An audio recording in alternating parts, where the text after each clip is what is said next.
Hello everyone, welcome to What If Issei Became the Celestial Dragon Emperor movie. Before we start, please go support Kizunaddraig for writing that awesome fanfic. This is the translated version I made. There will be some mistaken character's gender, but of course Issei is a male. When Hyoudou, Issei and Vali Lucifer thought they could be for a while because Rizevim Lucifer had stopped any attack of theirs. Big mistake. When Hyoudou Issei went to the Kuoh Academy's occult research club, what he saw he could not believe. Neither could Vali Lucifer, since they both saw the woman they loved as Gremory and Reincarnation, along with another black-haired man, claiming to be the third celestial dragon, and the strongest of them all being hired by Rizevim to make life miserable for both celestial dragons, Issei and Vali, trying to get their girls back in vain escape with those they could. What happened? The appearance of the third celestial dragon is the worst. Hyoudou, Issei and Vali Lucifer, known as the weakest but most dangerous Sekiryuutei of all, and the strongest Sekiryuutei, were on the ground with serious injuries on their bodies, having been defeated by a man in black armor being hugged by most of the Gremory entourage, along with Reincarnation and Fey Pendragon, making the two dragons feel imposing for the first time, due to being defeated so easily by their enemy. As I always knew, Black will always surpass us in strength, said Ddraig, seeing how his wielder was easily defeated by the third celestial dragon. But how come the two most abnormal celestial dragons of all were defeated? That happened a while ago.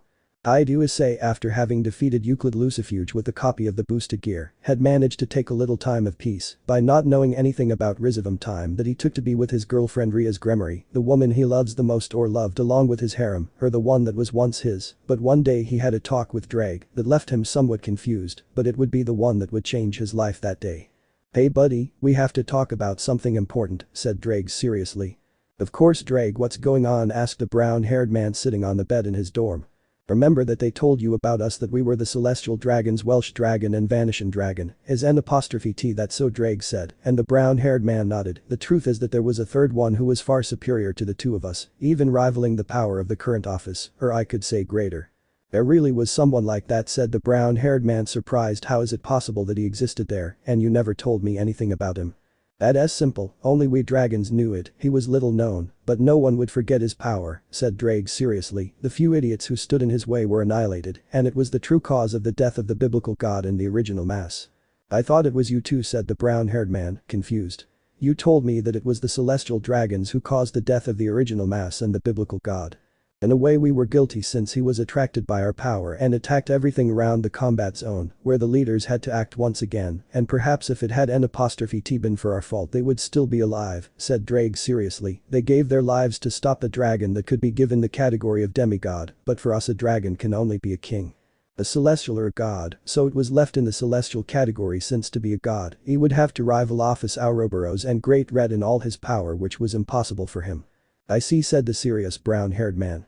He was sealed since there was no other way for them. It was impossible to kill him, said Ddraig. He and his carrier only like to bring misfortune to us, the Sekiryuutei and Sekiryuutei, since he blames us for being locked away, since he was attracted by our battle and wanted to join it, always making the lives of our carriers miserable by taking the females from our carriers and using them as slaves for his own pleasure. But then why are you telling me about him? Asked the brown-haired man seriously. I detect his aura that is near the city, and no matter what you try to do, since even the weakest wielder of his was able to defeat my strongest wielder, and the second strongest of Albion, said Ddraig, and he did it with extreme ease, so you guys would N''T have any chance against him if he decides to attack and look for your women and the wielder of Albion's women. Then I have to go get Ria's and the others, said the brown-haired boy, alarmed. Before he arrives, I have to prevent him from being near them. Well, hurry up, because once he is near them there will be no turning back, and the only way is the mark of a dragon, which I will tell you about later when you are with him, said Ddraig. So hurry up, Hyoudou, Issei, if you don't want to lose your females, go quickly.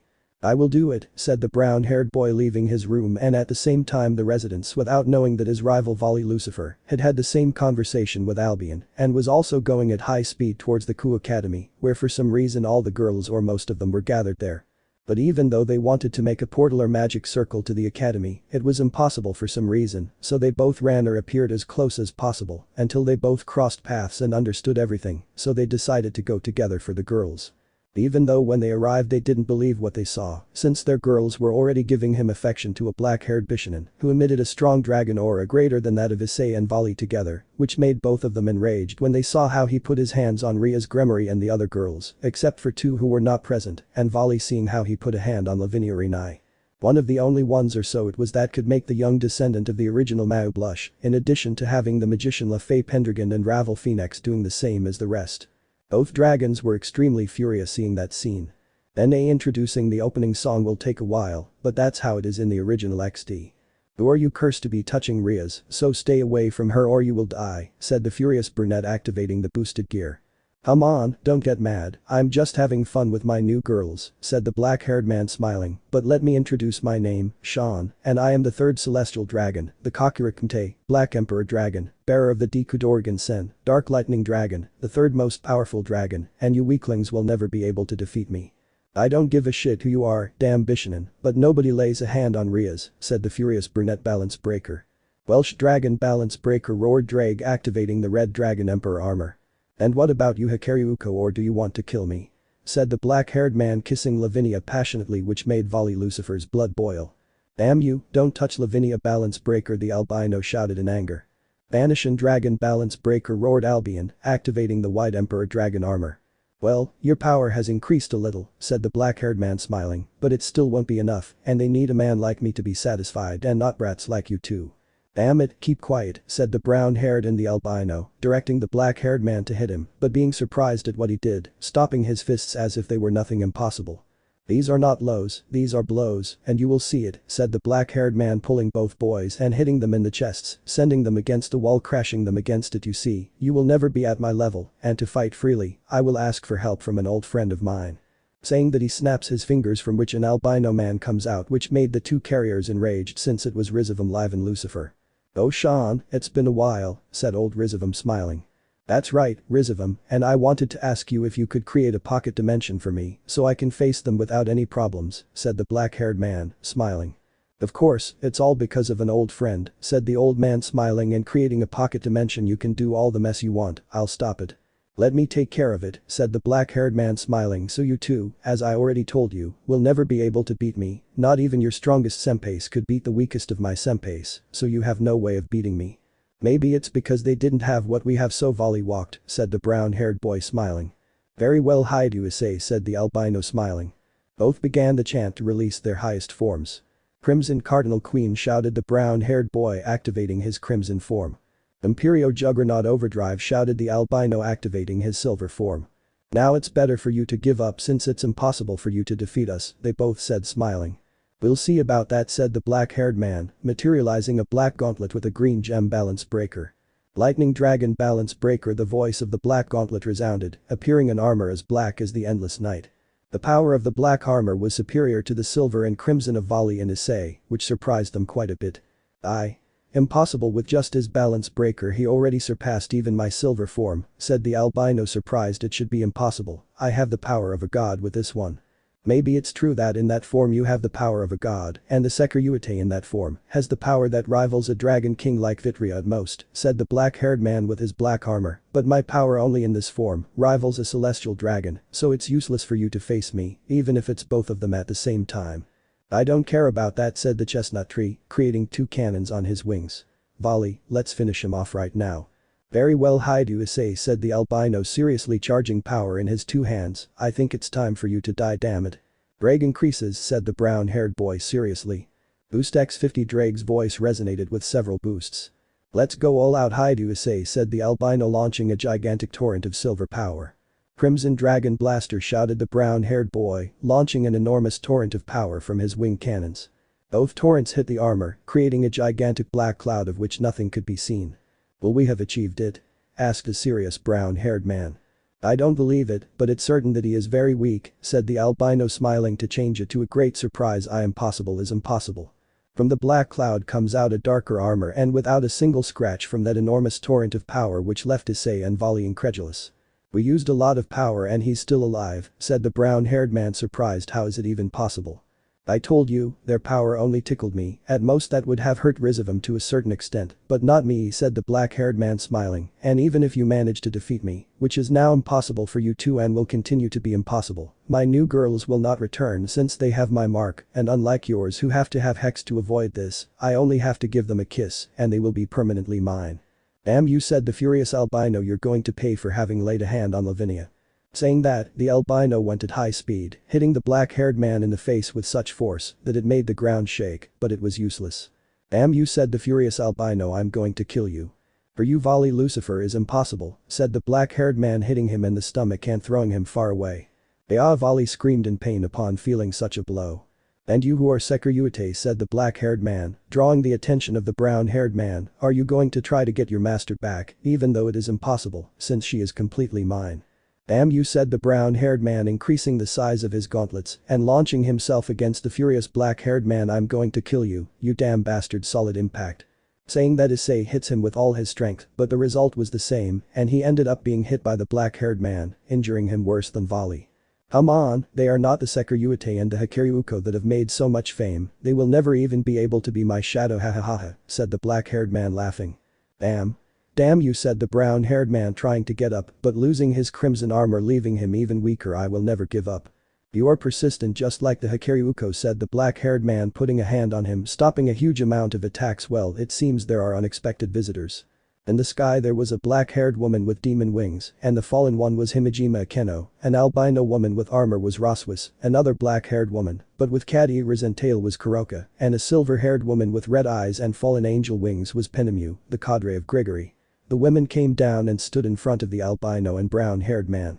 "Hi girls who run away," said the weak brown-haired boy. "Issei-kun," said the black-haired Akeno, approaching the brown-haired boy and preventing him from falling to the ground once again. "Who is he and why are Rias and the others with him?" "Sean, the third celestial dragon and the strongest of all," said the brown-haired boy, "and now Rias and the others are his." "Why did you do this?" said the black-haired Akeno angrily. "Why did you do this to Issei-kun? You're going to pay for it." "Well, you really do feel a great love for the Sekiryuutei," said the black-haired man, smiling, "so why don't we exchange those feelings you have for him and give them to the Sekiryuutei?" Saying that, the black-haired man appears in front of Akeno and creates a magic circle on her face, which causes her to fall unconscious. "Damn, what did you do to Akeno-san?" said the brown-haired man on the ground. "She's just unconscious and she'll never be yours again," said the black-haired man, smiling, "so you'd better get out of my city if you want to stay alive." Damn, said the albino, trying to get up, but for some reason he falls unconscious. "One of the abilities of my Longinus is to steal power and leave the opponent unconscious," said the black-haired man, smiling. "Hey Rizevim, give the Sekiryuutei child the jar with the power of Ophis."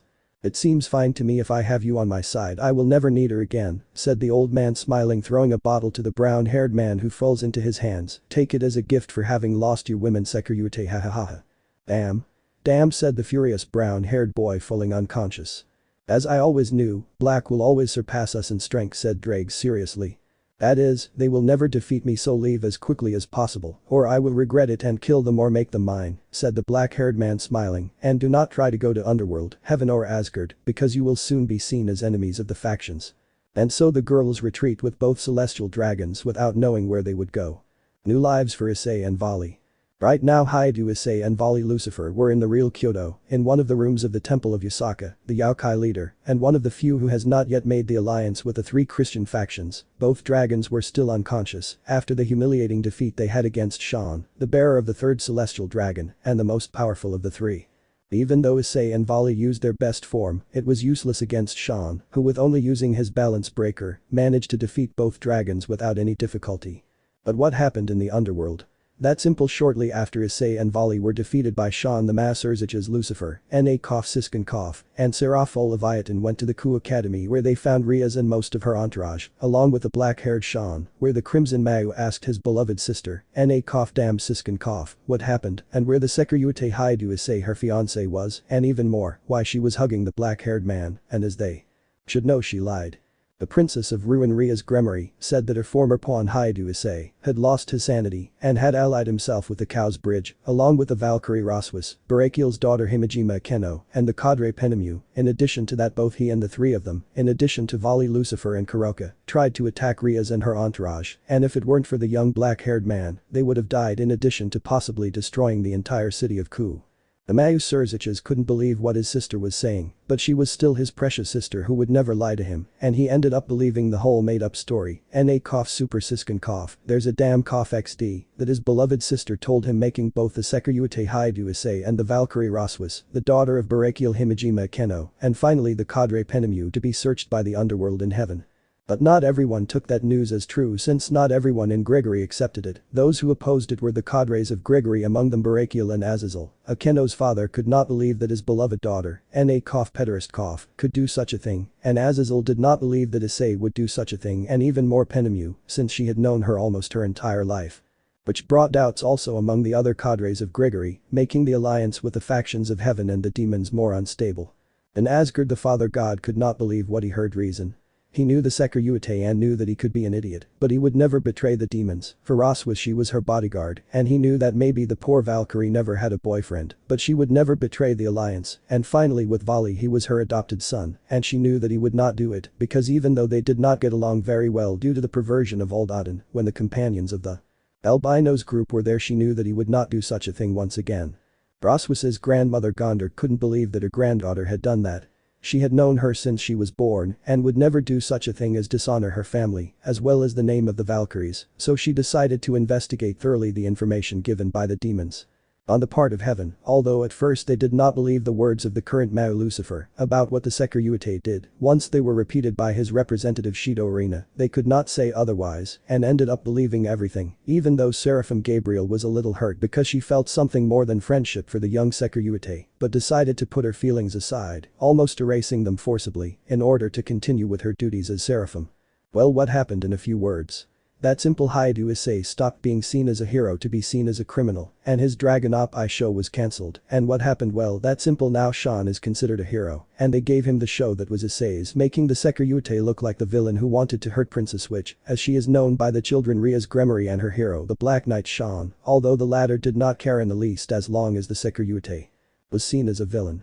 Well, now simply all the effort that the young brown-haired man made to bring peace to the alliance went down the drain because of the third celestial dragon whom he himself in a perhaps very distant future would try to defeat, even though it would cost him his life, since because of him his girlfriend and fiancée had distanced herself from him forever. But he wasn't the only one with resentment towards the Black Dragon Emperor, since Vali Lucifer also felt a great resentment towards him, perhaps even a little greater than the one Hyoudou Issei felt, right?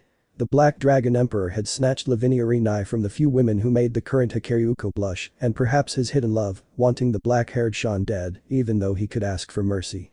Right now both are inside their sacred gear, and Ddraig, along with Albion, managed to unite them to talk more quickly about what happened. "Ddraig, why are we inside the boosted gear and how is Vali here?" asked the brown-haired man confused. "That's what Hyoudou Issei was going to ask. How come you're inside me?" Dividing said the albino seriously, and Albion say what that damn thing caused so that he could take Lavinia and the other girls from Hyoudou Issei. "Hey Vali, I thought you didn't care about girls, but it sounds like that Lavinia is something important to you," said the brunette, making the albino blush. "That's none of your business, Hyoudou Issei," said the albino annoyed, "but I only think about one thing," said the albino seriously, "and that is to kill the bastard who has Lavinia to bring her to my side once again. I'm afraid that even if they could defeat him, which is practically impossible, his girls would never come back and in return, defeating him or killing him would only make them hate them," said Ddraig seriously. "They belong to the new bearer of the third celestial dragon, the current Sekiryuutei." "What does that mean?" said the furious albino. "Are you saying that Lavinia and Hyoudou Issei's women who were with that bastard will be his forever?" "That's right, Vali, I know you don't like that at all, but you two Circa and apostrophe T do anything but one thing," said Albion seriously. "And what is that?" asked the albino. "You have to mark the females that you have at your side to prevent the Sekiryuutei from making them his," said Ddraig seriously this time, "and for that he has to have Hex with them." "So Vali will have to sleep with the cadre Penemu who harassed you since you were a brat," said Albion smiling. "Damn it," said the albino angrily, "and I thought that when I joined the Cow's Bridge, I had distanced myself from her, but is it the only option I have to prevent her from being with that bastard?" "That's right, that's the only way to prevent her from being part of the Sekiryuutei," said Albion seriously. "I'll have to do it," said the albino annoyed and somewhat blushed. "And what about the half-fallen angel Hyoudou Issei?" "She no longer feels anything for him, and it is impossible for her to feel anything for him again, since he changed the feelings he had for the bearer of Ddraig and now feels feelings of attraction towards you," said Albion seriously. "It is one of the things that he always did when he found the females of our bearers and made them kill each other out of anger for losing one of their females. So I feel sorry for your bear, but that fallen angel will not be able to return to your bearer Ddraig." "I know, Albion, I already told my partner a little while ago and he didn't take it very well," said Ddraig seriously. "Yes, but I can't do anything. Even if I try to make her fall in love with me again, I'll only make her hate me, or so you told me, right Ddraig?" said the brown-haired and the red dragon just nods, so Issei sighs, and I don't want to have her angry against me, hate to admit it, but Vali now Akeno-san belongs to you and make her happy or I'm going to kill you, and her father is going to castrate you, take that for sure.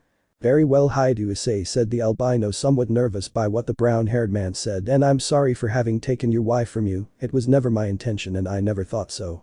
I know that's the fault of that Sean guy, said the brown-haired boy, annoyed. I wouldn't even think he could do that, so I have to admit that apart from that I took Kuroka away from you who wanted to have offspring with you, so we're even. When Issei said that the albino got a little upset. Better shut up Hyoudou Issei and don't remind me of that, said the albino angrily, but I think you're right, you took Kuroka away from me, which didn't affect me much, let's say, and I took your wife away from you, so I think we'd be even. The way you say it makes me feel like I lost out, said the brunette, annoyed, but I still think it's better to give one of my girls to someone I know and not a complete stranger, which I think makes me feel somewhat good about. Okay, let's leave all that aside, Ddraig and Vali's bearer, said Albion seriously, you two have to mark your females as quickly as possible, and that way you can prevent them from leaving your side. It's true, so partner you will have to have Hex with the Nekomata Valkyrie, and the Kitsune leader, said Ddraig smiling, you will be able to fulfill your dream of losing chastity, hahaha. Yes, maybe you're right, but I have to leave the nonsense aside, said the brown-haired man seriously, if I have to face the Sekiryuutei, I'll have to use all my power and train, in addition to marking those three. That's right, even though it's possible that they'll become 4 later, but let's leave that aside, said Ddraig seriously, right now they'll return and they'll have 2 options, one is to train until they're exhausted and then mark their women with the possibility that by the time they finish their training, they'll be on the side of the bearer of the black, so tell me what they'll do now. I'm going to mark them first since I don't want to lose anyone else, said the brown-haired boy seriously, and to become stronger, I think I'll have to give up the perversion and be more serious in training, since Sean is not a rival I can beat and I doubt that even after training, but before what is the name of the 3rd celestial dragon, I only know that they call it the Sekiryuutei, and it is a very powerful being capable of rivaling the current Ophis. It's true, they only told us that and that he blames them for having ended up locked in his Longinus, said the albino seriously, so what is his name? His name is Berserk and he is dangerous. If he was enraged he could destroy this planet more than 20 times before calming down, said Albion seriously, we once witnessed his power and we will never forget it is perhaps worse than its bearer, and let us say that the current bearer has more power than Berserk himself before being sealed, if he has a more powerful form, since just by seeing his balance breaker I deduce that he has an ace up his sleeve. I see, said the brown-haired boy and the albino boy nervously. But let us leave that aside and it's time for both of you to return since your wives are waiting for you and right now you are being cared for by the daughter of the Kitsune, said Ddraig seriously, so go and stop worrying your wives. Saying that, both carriers of celestial dragons leave the interiors of their Longinus to return to reality and see a small blonde kitsune next to both of them and they are lying on futons, that thing that the Japanese have to not put a bed, I don't remember the name, so tell me if I'm wrong, causing the small blonde to be surprised when the brown-haired and the albino woke up. Issei Dono woke up and so did Sekiryuutei Dono, said the little blonde kitsune with tears in her eyes, hugging the brown-haired boy tightly, I thought Issei Dono wouldn't wake up. I'm sorry to worry you Kunu, said the brown-haired boy reciprocating the hug of the little kitsune, and if you're here that means we're in Kyoto at your mother's temple, right? That's right Issei Dono, you and Sekiryuutei Dono are at my mother's temple in Kyoto, said the little kitsune seriously, they brought you here a week ago with such bruises on your bodies that I thought you would never wake up. Kunu decided that I have returned from the dead on more than one occasion, so I won't die so easily, said the brown-haired boy smiling while stroking the little kitsune's hair. Wow Issei Dono, you and Kunu look like father and daughter, said a woman opening the door to the room. Mother don't say that, said the little kitsune blushing. Come on Kunu, don't get angry, after all that's how you see the Sekiryuutei Dono, said Kunu's mother, you see him as a father figure, don't you? Isaka, what are you talking about? Said the brown-haired man, confused. Well, you see Issei Dono, as you already know, Kunu didn't have a father and she looks at you like a father, said the blonde kitsune approaching the brunette and hugging him from behind, and that gives me the sign that I can be with you and make you my partner. Eido me. I feel flattered Yusaka, said the blushing brunette, and by the way, Vali, where are you going? Do you think I'm going to stay here watching your love scene? Don't make me laugh, said the albino angrily, so you're left alone, Hyoudou Issei. When Vali opened the door to the room, he didn't expect to see what was in front of him. Vali-kun, are you okay at last, said the black-haired Akeno hugging the albino, I missed you, so let's go and see Penemu, so she knows too. Hyoudou Issei, help me, said the albino being dragged by the black-haired Akeno. I'm sorry but you're left alone, Vali said the brunette smiling. You said it yourself, I don't want to see your love scene, so you're going to leave it. Damn you Hyoudou Issei said the furious albino. Vali-kun why not instead of going to see Penemu we are going to do perverted things since you have left me worried for a week and you have to reward me said Akeno with a smile full of lust. Hyoudou Issei help me the albino shouted scared since today he would possibly be raped. I'm sorry but you're alone said the brown-haired boy smiling. Issei Dono wouldn't want to give Kunu little brothers, said the blonde kitsune holding the brown-haired boy's cheeks after all I've been waiting for him for a week since he arrived and not making you mine. Yeah Yusaka, we can't talk about this said the brunette nervously. There will be no talk since I am in my time and I want to do it, said the blonde kitsune smiling with lust. Kunu go out and close the door and I will give you a little brother of Issei Dono. You? Very well mother said the little kitsune smiling. Damn, I'll be great today both dragons thought nervously. Celestial dragons lose their chastity. Right now Hyoudou Issei was being cornered by the leader of the Yaokai Yusaka, who looked with great lust at the young Sekiryuutei which made Issei quite nervous, but he could do nothing more than accept his fate and enjoy the passion he would have with the beautiful kitsune Yusaka, even though he was still nervous since it would be his first time and for that reason, he did not want to disappoint the blonde due to his inexperience in the Hexwell issue. Yeah Yusaka, are you sure you want to do it with me? Said the brunette nervously. I have no experience in that subject, so why don't we think of something else? Issei Dono, is it not enough with me? Asked the blonde, somewhat annoyed and sad at the same time. It's not that, Yusaka said the brunette nervously. It's just that because of my inexperience in that, you're not happy when we do it. There's no reason for you to worry about that, after all it's better for me, said the blonde kitsune hugging the brown-haired man, since I will be the one to take away your chastity, which excites me. Okay said the brown-haired man, leaving behind his nervousness. I'm just going to ask once more. Are you sure you want to do this, Yusaka? I already told you and I'll tell you again, I want to do it with you and I can't think of anyone better since I'm crazy about you, said the blonde kissing the brown-haired man, who quickly reciprocated the kiss and began to massage the kitsune's breasts, making her excited. Wow, Issei Dono, he is really daring. If I want to please you, I have to put shyness aside, said the brunette seriously, and concentrate completely on you because I am in love with you and I want you to be mine from now on. That seems fine to me, as long as you know how to please me, said the blonde smiling lustfully, but let's leave the words aside and start with the main thing Issei Dono. If you want to start with that, leave the dono aside and just call me Issei Yusaka said the brunette seriously. If you don't do it, we won't do it. Okay Issei said the blonde taking off the brunette's clothes while he took off the blonde's clothes. Then let's get started with the action. Those are the words Yusaka wanted to hear said the brunette kissing the blonde with passion and lust. Lemon skipped. But leaving them aside shortly after Vali was taken by Akeno to a room where she locked herself with a Sekiryuutei and began to take off her clothes until she was completely naked in front of the albino, causing him to blush at the sight of the great body of the fallen half-angel. Akeno Himejima, we can't leave this for later said the nervous albino. Not at all Vali-kun, since you've been worrying me for several days, so I deserve a reward and just to be called Akeno, said the black-haired girl with lust and perversion. So Akeno, I think this isn't right the albino said seriously. I don't think you want to give me your virginity and I can't accept it. You are wrong Vali-kun, you have made me suffer and now you reject me, so I will take your chastity as payment, said the black-haired girl approaching the albino and kissing him passionately, making Vali's dragonic instincts activate and he began to massage the black-haired girl's butt. Vali-kun, you finally take the initiative. Shut up, I'll make you mine said the albino with a serious look and his pupils slit like a reptile's, so whether you like it or not, today you will be mine, Himejima Akeno. That's what I was hoping to hear Vali-kun said the black-haired girl kissing the albino, so do it to me. Of course I will said the albino quickly taking off his clothes, revealing his erect male member to the black-haired girl. Do it Vali-kun let's be one said the black-haired girl blushing and with a lot of lust. Of course I will Akeno said the albino throwing himself on top of the black-haired girl. I have to prepare you to be mine. Lemon skipped. And so both hybrids with part demon and human continued having hex until the next day, where the albino seeing what was there did not know how to act but still felt better since Barakiel's daughter would always be with him and made Vali's feelings for Ria's ex-queen Himejima Akeno. It had already been a week since Issei had started having unbridled hex with Yusaka due to her mating season and Issei's dragonic instincts, making Kunu have a new little brother or brothers in 9 months. But the question everyone is asking is how Ophis and Kuroka took what Issei did with Yusaka in addition to Penemu. How did they take what Vali did with Barakiel's daughter Akeno? Well, let's say not very well, and although at first they had become furious in one way or another, both the Sekiryuutei and the Sekiryuutei managed to calm them down by telling them that it would soon be their turn. Hyoudou took the idea of Issei being her future father well at her words, since she always looked at the young Sekiryuutei like that, but when Issei was in the courtyard of the Yusaka temple looking at the jar with the power of the goddess of infinity Ophis Ouroboros in his hand.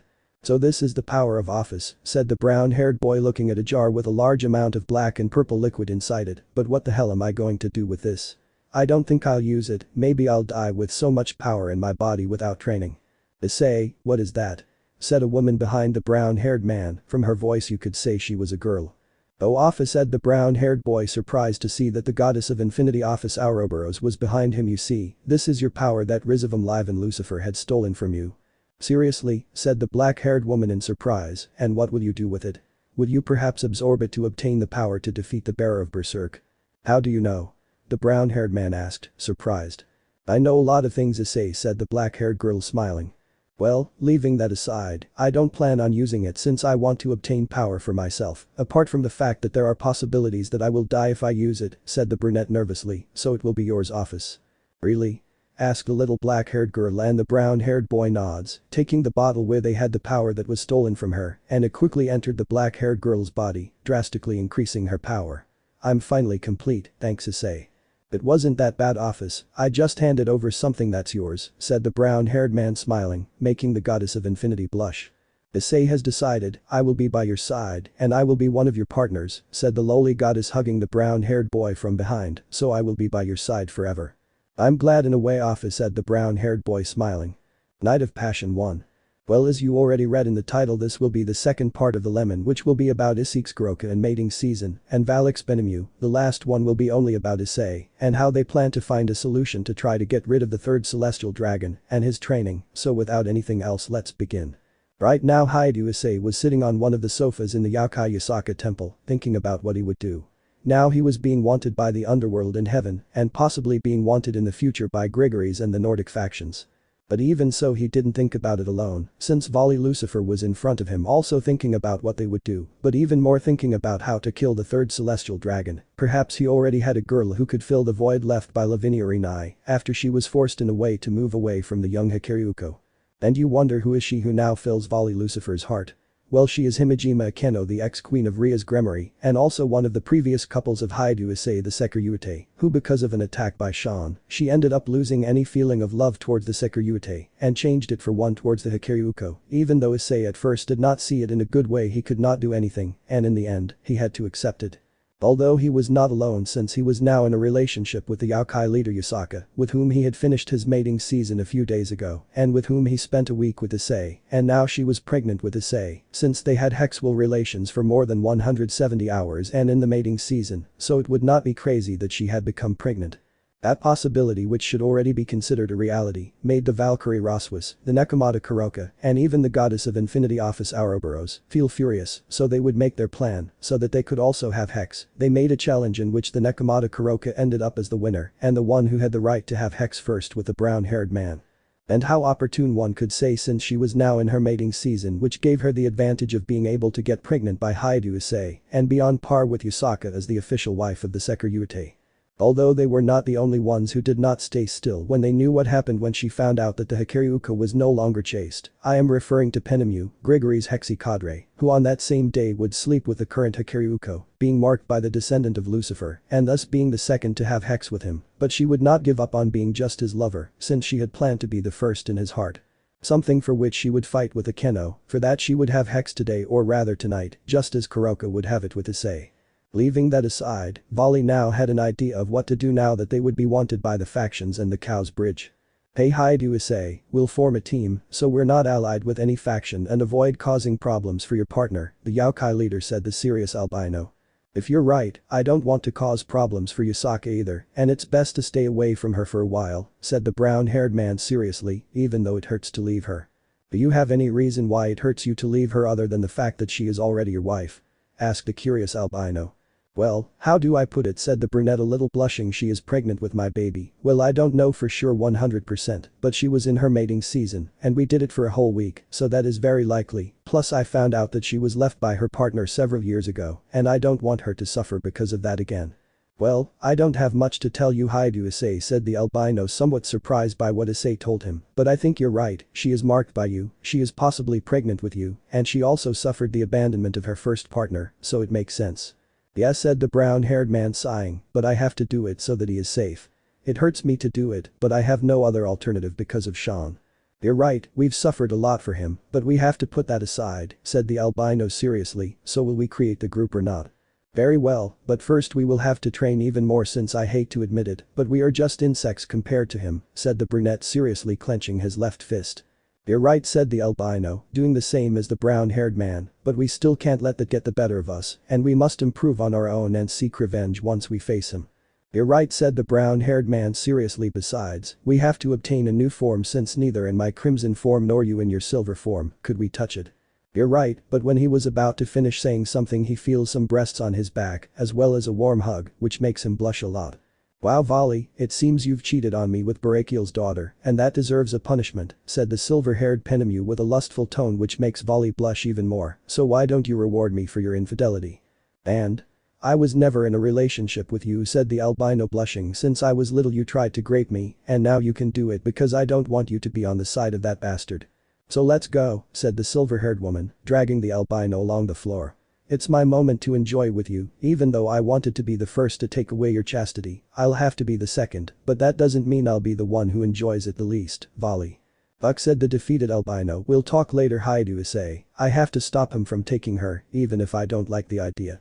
I wish you luck, Vali, said the brunette smiling nervously. What we have to do to prevent that bastard from taking them? What do you have to do, Naya, said a woman hugging the young brunette from behind, making him feel her large breasts pressing against his body and making him blush. Kuoh, said the brown-haired boy looking at the black-haired girl. Wow. What's going on? It's not bad at all, Issei, Naya, but you were with a kitsune during her mating season and I felt upset, said the black-haired girl. You? Very well, and tell me how I can reward you, asked the brunette with a smile. Let's go and have hex, Naya, said the black-haired girl smiling lustfully, since my mating season has arrived and I don't want to be left behind by that kitsune, Naya. Very well, said the brunette, sighing to show a smile, we will do it separately. I would end up doing it with you sooner or later to avoid him taking you. So that's a yes, Naya? Asked the black-haired girl smiling. That's right, said the brunette smiling while his pupils were torn as he threw himself at the black-haired girl, so you will be mine today, Kuoh. Make me yours, Issei, Naya, said the black-haired girl smiling with lust. I want you to make me completely yours, Naya. That's what I'll do, my little kitty, said the brown-haired boy, kissing her passionately. Come on, Issei, Naya, I want to be yours completely, Naya, said the brunette, while taking off the brown-haired boy's clothes. I can't hold on any longer. Okay, my kitty, said the brown-haired man, taking off the black-haired girl's kimono, leaving her naked like him, so let's begin. Lemon skipped. And they stayed there for a while longer until the Nekomata Kuroka's mating season ended and she ended up pregnant with Issei. While with Vali Lucifer, he was in one of the rooms of the Asaka temple, lying on a bed. In that room, being on top of him, was the cadre Penemu, being that she looked at him with great lust. That meant that Vali wouldn't leave that room until after several hours of having hex with the fallen angel. Okay, Vali-kun, how about we get started? The silver-haired girl said, looking at the young descendant of Lucifer with great lust. Okay, Penemu, said the albino seriously as his pupils slitted into the shape of a reptile and he knocked the cadre down, putting her on the bed and on top of her, but I will be the one in charge. That's what Vali wanted to hear, said the silver-haired girl, kissing the albino while she took off his clothes and she took off his.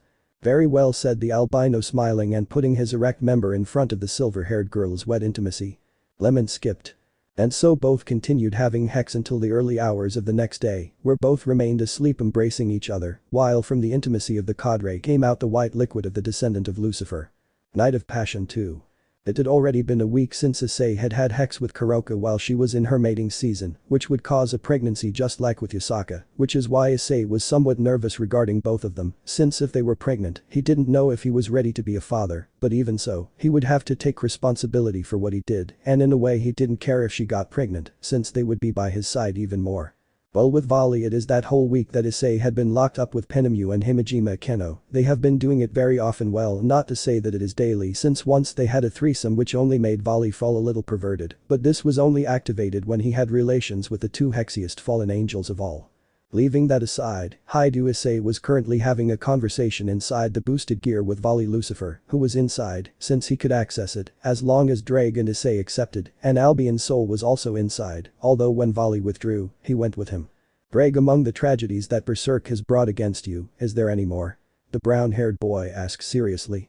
That's right, I say, after one or another defeat of both against their carriers, I think their anger must have subsided, said the albino seriously. We expected that too, but it seems that he was really affected by being sealed, or maybe for some other reason, said Ddraig with extreme seriousness and nervousness about the last thing. That's right, but we still do T know why he just wants to make life impossible for our carriers, since in the end we were also killed and sealed, so it must be something very serious for him to have haunted us and our carriers for so long, said Albion, with as much seriousness as Ddraig for the last thing. Ddraig, is there something they haven't told us? Said the brunette seriously. I don't know what you're talking about, mate. We never did anything to him since we barely knew him. Said Ddraig nervously. And you have something to say, Albion? The albino asked seriously. No, Vali, I have never done anything to Berserk that made him so angry, said Albion nervously. They have something, but I hope they tell us in a while, said the brown-haired man seriously, because then maybe we can have some advantage. You're right, said the albino seriously, but the question is what Albion and Ddraig have hidden besides being so strong that such an enemy would have done that to us and hate Albion and Ddraig so much. I don't know, but what I'm sure of is that those idiots will tell us, said the brown-haired man seriously, looking at both dragons in front of him. Well, I'll go and hope that next time they tell me why the hell he hates them so much that he made us suffer to this point. You're right, so when we get back to Albion you'll have to tell me, said the albino seriously. Saying that, they both leave the interior of the boosted gear to leave both dragons alone for a few minutes, since Albion would disappear from there. Ed, let us never tell our carriers about the stupidity we did when we were younger, said Albion seriously. I won't do it, but who would say that would make that damn black guy look for us until death, even after that making our carriers who are not to blame suffer a lot, said Ddraig seriously. You're right, if we did that we would lose the little respect they give us, so we won't tell them anything, said Albion seriously, disappearing from the boosted gear to return to his divine dividing, the place where he was sealed. Why the hell did we have to do such a stupid thing, so that now our carriers have to suffer something similar, said Ddraig seriously, to go back to sleep. Leaving out the two celestial dragons, right now Hyoudou Issei was waking up in one of the rooms of the Yokai leader Yasaka gave him from her temple. But there was a small problem for Issei, who felt something soft in front of him. The reason? He had the beautiful Valkyrie Ross was asleep completely naked, hugging Issei with a smile on her face. What a beautiful view, said the brown-haired boy smiling, but if Yasaka or Kuroka saw me like this, they might kill me. Saying that, Issei tries to shake her a little to wake her up, but it was useless since she showed no signs of wanting to wake up. So you don't want to wake up my sleeping beauty, then, said the brunette, moving his hands to the Valkyrie's rear to start massaging, said part of the Valkyrie. Wow, I think Vali gave me a taste for rear ends, but I must admit that they are incredible. The Valkyrie moaned with pleasure, waking up seeing what Issei was doing, leaving her completely blushing. Issei, what are you doing? First it's good morning, Issei, and you kiss me, said the brown-haired boy smiling, and second that I should ask you why you are in my room, and especially in my bed. Well, I wanted to sleep with you for a while, said the blushing albino. And why are you naked? Asked the brunette while he still had his hands on the girl's butt. Well, your body emitted warmth which made everything I hugged feel too hot, said the blushing albino. I see, the brunette said, smiling as he massaged the albino's rear end further. But now, tell me the real reason. I know you want to lie next to me, but tell me what the perverted little Valkyrie's true intention is. I wanted to have sex with you, said the blushing albino. You've already done it with Yasaka-sama and Kuroka-san, and I felt like you didn't love me. You're crazy, said the brunette seriously. I would never stop loving you. Maybe I won't have sex with you, because I don't want to force you to do it, and only until you're ready and ask me. Yes? Then let's do that, let's have sex, said the blushing albino. I'm ready. Very well, but you can't regret it, said the brunette, smiling while his pupils were torn as he threw himself on top of the albino and took off his clothes, in addition to kissing her passionately, leaving his erect member in front of the girl. Are you ready? If Issei, I'm ready, said the blushing Alvina, kissing the brown-haired boy. Make me yours. Very well, don't regret it, said the brown-haired man, smiling. Lemon skipped. Issei had had hex with Roswis until the next day, where he woke up with a young albino smiling, since their intimacy was coming out of the brown-haired man's seminal fluid, as well as a little blood between the fluid, which made the brown-haired man smile, since the Valkyrie would never leave his side. Leaving the Valkyrie to sleep, Issei decides to leave the room, leaving the house to find Ophis looking at the sky with a smile, which confused the brown-haired boy. "Ophis, are you okay?" asked a brown-haired man, placing his left hand on the shoulder of the black-haired goddess of infinity. "Yes, Issei, I'm fine," said the black-haired girl smiling. "I was going to ask you why I don't defeat the bearer of Berserk, so you can live with them and me in peace." Those words surprised the brown-haired boy, making him become serious. "Thanks for the offer, Ophis, but I decline it," said the brown-haired man seriously. "Why do you do it if it means you can have a normal life again?" said the surprised brunette. "Yes, maybe I'll have a common life, but even so, this problem has to do with the celestial dragons, and that problem will remain between them, since if you enter into this dilemma that we have, maybe one day he will come back with an even more powerful carrier, being that he will surpass you and kill you, which I don't want," said the brown-haired boy seriously. "You are special to me, just as Roswis, Yasaka and Kuroka are at the same time as Rias, and the others were before." "I see, Issei," said the brunette, bringing her face closer to kiss the brown-haired boy. "I thought you only wanted me by your side for my power, and I see that I was wrong." "No problem, Ophis," said the brown-haired boy smiling, "and by the way, could you do me a favor?" "Of course, Issei," said the black-haired girl smiling, "as long as you return that favor." "Of course I will," said the brown-haired man, taking out of his pants pocket 8 pawns, 2 bishops and a rook, pieces of Ria's Gremory and Kuroka's previous master. "Destroy these pieces with your power until there will be no trace left, so they won't be able to track me. I was able to take them out thanks to Ddraig, as well as I took them from the others, so they have nothing to do with Ria's Gremory or another demon." "Very well," Issei, saying that the goddess Ophis takes the pieces in both hands and destroys them, leaving nothing. "So now you will have to pay for having asked me that favor." "Sure, Ophis, I'll do whatever you want," said the brown-haired boy smiling.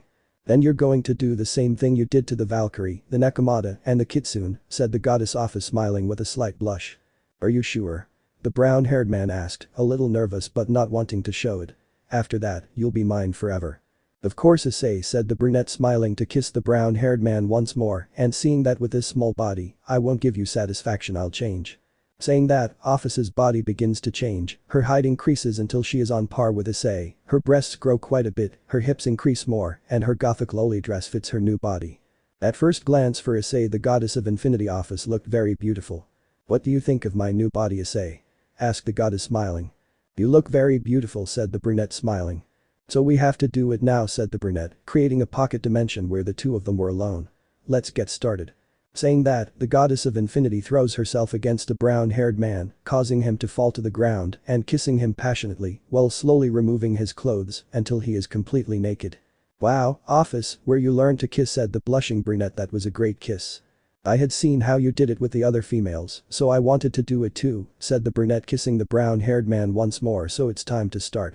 Saying that, Issei gets up and puts the goddess on the ground, placing his erect male member in front of the dragon goddess's wet intimacy. "Okay, it's time, Ophis," said the brunette seriously, and the goddess just nods with a smile. Lemon skipped. And so they both had hex in that dimension for several hours until nightfall. The training begins.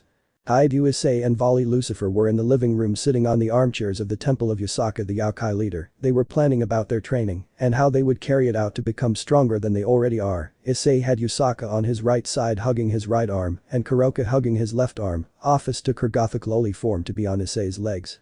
The only one who was not near Issei was Roswis, who was annoyed sitting in another armchair, seeing that she could not be next to her beloved Issei. But he wasn't the only one, since Vali Lucifer, who was sitting on an armchair in front of Issei, had on his left side the possible ex-cadre of Gregory Penemu, and on his right side, the daughter of Betrayal, Himejima Akeno, both affectionately hugging the albino, who felt somewhat uncomfortable with the affection they gave him in front of Issei, even though the brown-haired man felt something similar to Vali. "And very well, Issei, you said that Ophis Ouroboros had an idea for our training," the albino asked nervously, due to the two beautiful fallen angels and their lustful bodies that made his dragon instincts activate to the maximum, asking to make them his completely. "So tell me." "Very well, Ophis said that we could go to the dimensional rift and do some hard training," said the brown-haired man seriously. Well, he was in the same situation as Vali, but he managed to control himself somehow better than Vali, perhaps because he is already somewhat used to having two beautiful women by his side and a cute loli on his legs. "Besides, she told us that she could train us, but I want to have our own training just with you and thus increase our power without anyone's help." You're right, said the albino, smiling. It's better this way, since this is a matter that will remain between the celestial dragons and will remain that way forever. That's right, said the brown-haired man seriously, and Ophis will ask the Great Red to make you a new dragon body so that you can increase your power even faster without having to overexert your human body. I think it makes sense, said the albino seriously. So when are we going to train? Right now if necessary, said the brown-haired man smiling, as long as we can get rid of some problems. Are we a problem, Issei, said both Yaokai angrily. Not at all, it's just that if they don't let me go, I won't be able to go train and thus be able to defeat Sean once and for all and return to our normal life, said the brunette nervously. It makes sense, Naya, said the black-haired Nekomata, releasing her Issei. We'll only do it while the training lasts and they finish off Sean, said the older blonde kitsune, releasing her Issei. Yes, said the brown-haired boy smiling, and you Ophis let me lift.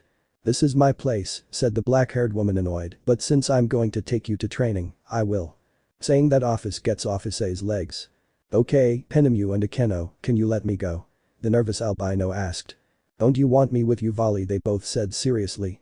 It's not just that, I'm just going to train, said the nervous albino, so please let me go and do it so I can live in peace with you once I'm done with Sean and can start a family with both of you. Okay, just this once, said the silver-haired Penemu, releasing the albino with a small blush. After your training we will have some time alone, Vali-kun, said the black-haired Akeno with a blush and lust. If I understand, then I will have some time alone with you too, said the blushing albino, getting up from the chair. Very well, Issei, let's go train and become stronger. Very well, said the brown-haired boy smiling. So Ophis, let's go to the dimensional rift. Okay, Issei, said the black-haired loli, creating a dimensional crack where she would send them to the place where Great Red lives and the former home of Ophis Ouroboros, so come in. Very well, Yasaka, Kuroka and Roswis, I will go train to obtain enough power to be able to protect them from Sean, said the brunette seriously. So I will go, Ophis, when you return, I want you to protect everyone if they attack Hyoudou. I will do it, Issei, don't worry, said the goddess smiling. So let's go. Very well, said the chestnut tree, entering the crack to disappear. And you, who are the bearers of Albi and Vali Lucifer? Will you go or not? Asked the black-haired Ophis seriously. Of course I'll go, said the albino seriously. Penemu and Himejima Akeno already know that I'm going to train. I don't know how long it will take, but I will train enough to give you and the family that I will form with you to a normal life, so I'm going. Saying that, Vali enters the dimensional rift to disappear as well, leaving only Ophis and the other girls of Issei and Vali. Well, I'm leaving, said the black-haired woman smiling. When I come back, I'll put up a barrier so you and the offspring you two will have from Issei are safe. Saying that, Ophis Ouroboros enters the crack to disappear as it closes. Issei, become strong and come back soon, said Issei's girls, Yasaka, Kuroka and Roswis. I wanted to make you strong, said the two fallen angels. While in the dimensional rift, Ophis had spoken with the Great Red, who agreed to make Vali Lucifer's new body, which would be ready in about 2 hours. Okay, so what will you do while you wait? Asked the curious brunette Ophis. No law, said the chestnut-haired boy, floating lying down in the place. It's boring to wait 2 hours. And why don't we try to create a new form, said the albino seriously. According to Albion, the form can be visualized in our mind, creating a unique design. It seems fine to me, said the brown-haired man, concentrating to enter the interior of the boosted Giro office. Don't try to do anything while I'm unconscious. Because you think I'll do something to you when you're unconscious? The goddess of infinity asked nervously. I know you, besides, you're already marked by me, and I know when you're thinking of doing something to me, said the brown-haired man, pointing at the mark on the loli's chest, which was the mark of the Sekiryuutei. So calm down, or there won't be any when I return from training. Very well, said the loli, looking away annoyed. Okay, Vali, going, said the brown-haired boy, concentrating and entering the interior of the boosted gear. Very well, said Vali, concentrating and entering the interior of the divine dividing. Once inside, they both decided to create a new, more powerful form, and after 2 hours the form was done, but there was a problem. That form was blocked for the moment, since their bodies would not support it, since it would put too much pressure on said bodies. Issei could hold out for a couple of minutes because he had a dragon body, but after that he fell very weak. Vali could only be with her for a single minute, and after that, he fell the same or worse than the brown-haired man. So when they came out they saw that Vali's new body was finished, so they extracted Vali's soul with Albion's help and introduced it into Vali's new body, made with the flesh and blood of the Great Red and the same amount of power that they gave to Issei when they created his new body. The new body feels a little strange, said the albino in his new 100% dragon body, but I can get used to it quickly. Okay, so Vali, it's time to go train, said the brown-haired boy smiling. So Ophis, send us somewhere where we can train faster in a short time. There is one, but in 3 years it is 2 months outside, said the black-haired Ophis seriously. Do they still want to come in? He wouldn't like to be away from Akeno and Penemu for so long, said the albino seriously, but if it's to train to be able to protect them, I'll do it. Possibly Asaka, Kuroka and more Ross want to hit me for being away for too long, but I have to do it to get stronger, said the brunette seriously, so I will go train in that place, no matter if there it takes 1,000 years, and outside only a decade, as long as I can get strong enough to defeat that damn Shan, I will do it. Hey Issei, that's a bit extreme, said the nervous albino. You would miss the birth of your children as well as their growth, and that would make your wives want to kill you. You're right, said the brown-haired boy with Teramu. Very well, 3 years inside and 2 months out is enough, but I hope they don't beat me up for the whole time, even though they knew I was going to train, so Ophis, tell the girls how long the training will take, and at the same time tell Vali's girls that they might also kill the poor guy. Fuck you Issei, said the furious albino, but he imagines both of them furious, which makes him scared, boo. But Ophis, if you tell them please.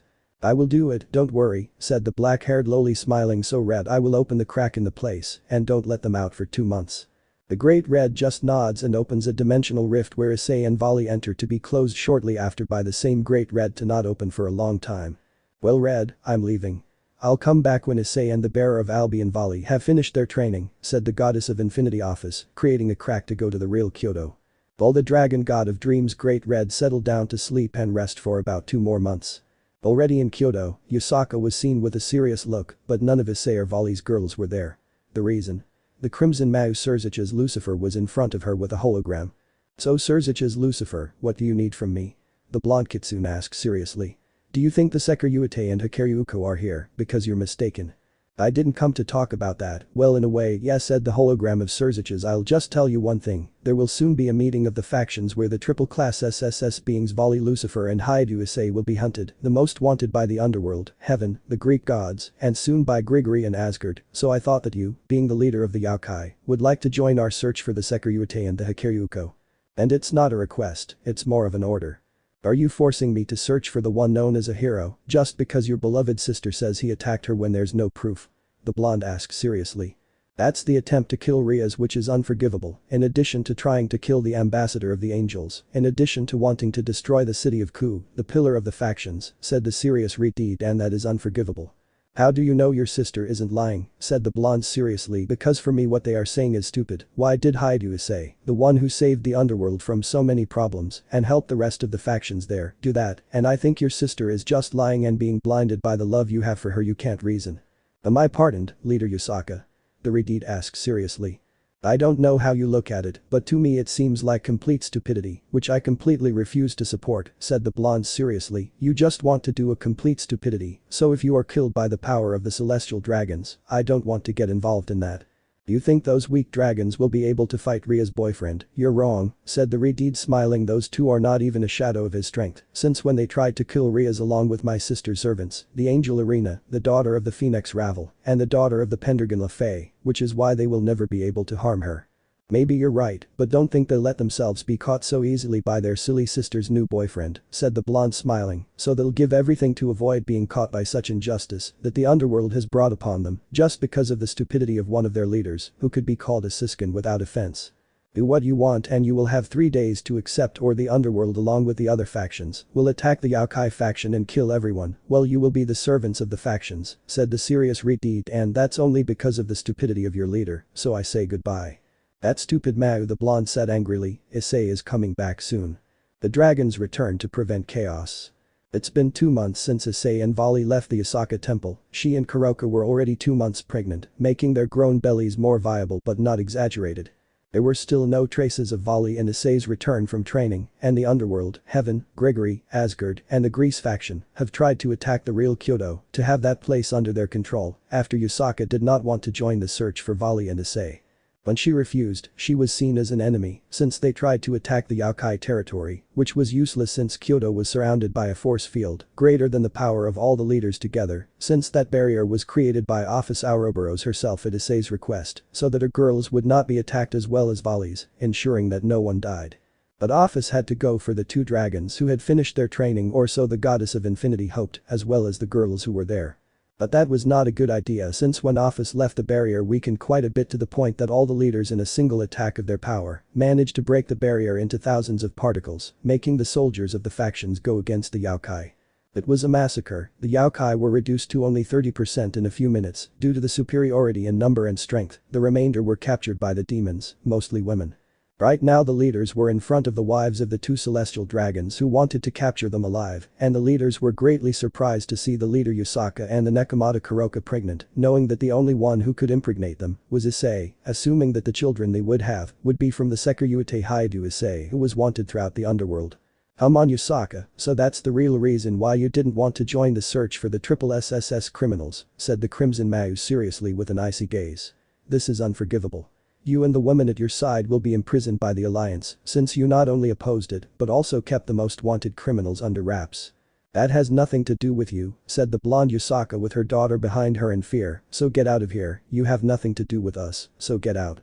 I'm sorry Yusaka Dono, but that is impossible, said the overlord of the sky Michael, with a serious look. You have committed a crime, and that crime will be paid with the death penalty for you and the use of slaves of the existing Yaokai. So you better surrender, former leader of the Yaokai Yusaka, said the Greek god Zeus. This is my home and that of all the Yaokai, said the serious blonde, so I will not leave for anything in the world, and I will defend everyone who lives in my city. That would be useless, said the green Mau Pelia Juka Beelzebub. You will be arrested right here. It was useless to oppose not only with a Valkyrie, a cadre-level fallen angel and a high-class fallen angel at most, since the Yaokai Yusaka and the Nekomata Kuroka were in a condition to fight at 100% due to their pregnancy, and that there was a girl of only 10 years old, so opposing was impossible, but even so they would not give up. I still won't give up, said the fallen angel Penemu, creating spears of light in her hands. That's right, said Akeno and Ross was changing into their priestess costume and Valkyrie armor respectively. They don't want to do it easy and without much damage, said the Redeed, creating power of destruction in his hand, pointing it towards the dragon women. This will be goodbye for all of you. But what no one expected was to hear a roar of anger, an anger so great that it surpassed that of any being. The IGGGG. That roar scared the hundreds of thousands of soldiers there, making them tremble in fear. The most veteran ones who saw the celestial dragons compared them to them, the youngest ones compared them to monsters with enormous levels. In the sky you could see two dragons, one red with black and one silver with gold in some parts, that made the demons, angels, fallen, Asgardians, Greeks tremble even more with fear just thinking about the celestial dragons. The leaders could not say anything since above them were the celestial dragons, those beings who should have been dead even though they were still dead. Those were Hyoudou Issei and Vali Lucifer with anger seeing the sin they were about to do to their women, something unforgivable. Leave our territory, inferior beings, said the red dragon furiously. If you want to keep your pathetic lives you better get out of here, said the white dragon furiously. You are doing something unforgivable, so get out while we have mercy. The power they emitted made the leaders take a step back as they felt they could be erased from the world with just one attack. Who are you? Said the red-haired Sirzechs Lucifer seriously, but hiding the fear he felt at that very moment. That's none of your business to be insignificant, said the red dragon seriously, so get out of here if you want to keep your pathetic lives, and that's an order. Don't you see that you are outnumbered? Said the Redeed smiling. We have gods and beings of great power, as well as an army of soldiers. They had an army, said the silver dragon, throwing a great flare with which he killed 60% of the soldiers, all that with just a flare in which he didn't even have 30% of his power. Impossible, said the leaders when they saw how their men were killed in a second. It is better that you leave, and if you dare to approach our women you will see us, said the red dragon covering Yusaka, Kuroka, Roswis and Kunu with his left wing, since they feel warmth. So long before our kindness leaves us, said the silver dragon covering Penemu and Akeno with his left wing, since they also felt a warmth. That warmth could only be felt with their partners. Damn them, said the furious Redeed, creating a magic circle in his ear. Sean, can you come out of your hiding place? Those damn people have returned. An explosion was heard nearby, and with it a large black dragon emerged from a huge curtain of smoke. That dragon showed great anger when it saw the silver dragon and the red dragon. Bruoir, roared the black dragon. TSK, so you're back, Sean, said the furious red dragon. That's right, said the black dragon smiling. It's been a while. Sekiryuutei Hyoudou Issei and Sekiryuutei Vali Lucifer. I am not happy to see you at all, said the silver dragon seriously, so show your true form, damn it. Very well, said the black dragon, making his body shine so that he turned into a black-haired man, so why don't you two return to your human form? Very well, said the red dragon, making his body shine to show a 20-year-old young man with brown hair, red eyes and slanted pupils. He was wearing a red jacket, a black shirt and black jeans underneath it. It was Hyoudou Issei, more adult Vali Duid. Very well, said the silver dragon, making his body shine to show a 20-year-old young man with albino hair and blue eyes with slanted pupils, wearing a silver jacket with a yellow shirt underneath and blue jeans. It was a more adult Vali Lucifer. Sean, seeing you alone repels me, even though for me as for Issei a lot of time has passed. That's right, said the black-haired man, smiling. Lucifer and the others better retreat, because I'll have a small confrontation against the celestial dragons Hyoudou, Issei and Vali Lucifer. Very well, Sean, said the red-deeded man, retreating with his few troops and the rest of the gods and leaders. Isaka, Kuroka, Ross will stay behind with Kuoh Ophis. We will create a barrier powerful enough to protect what remains of Hyoudou, said the brunette seriously. Enemu and Akeno do the same, said the serious albino.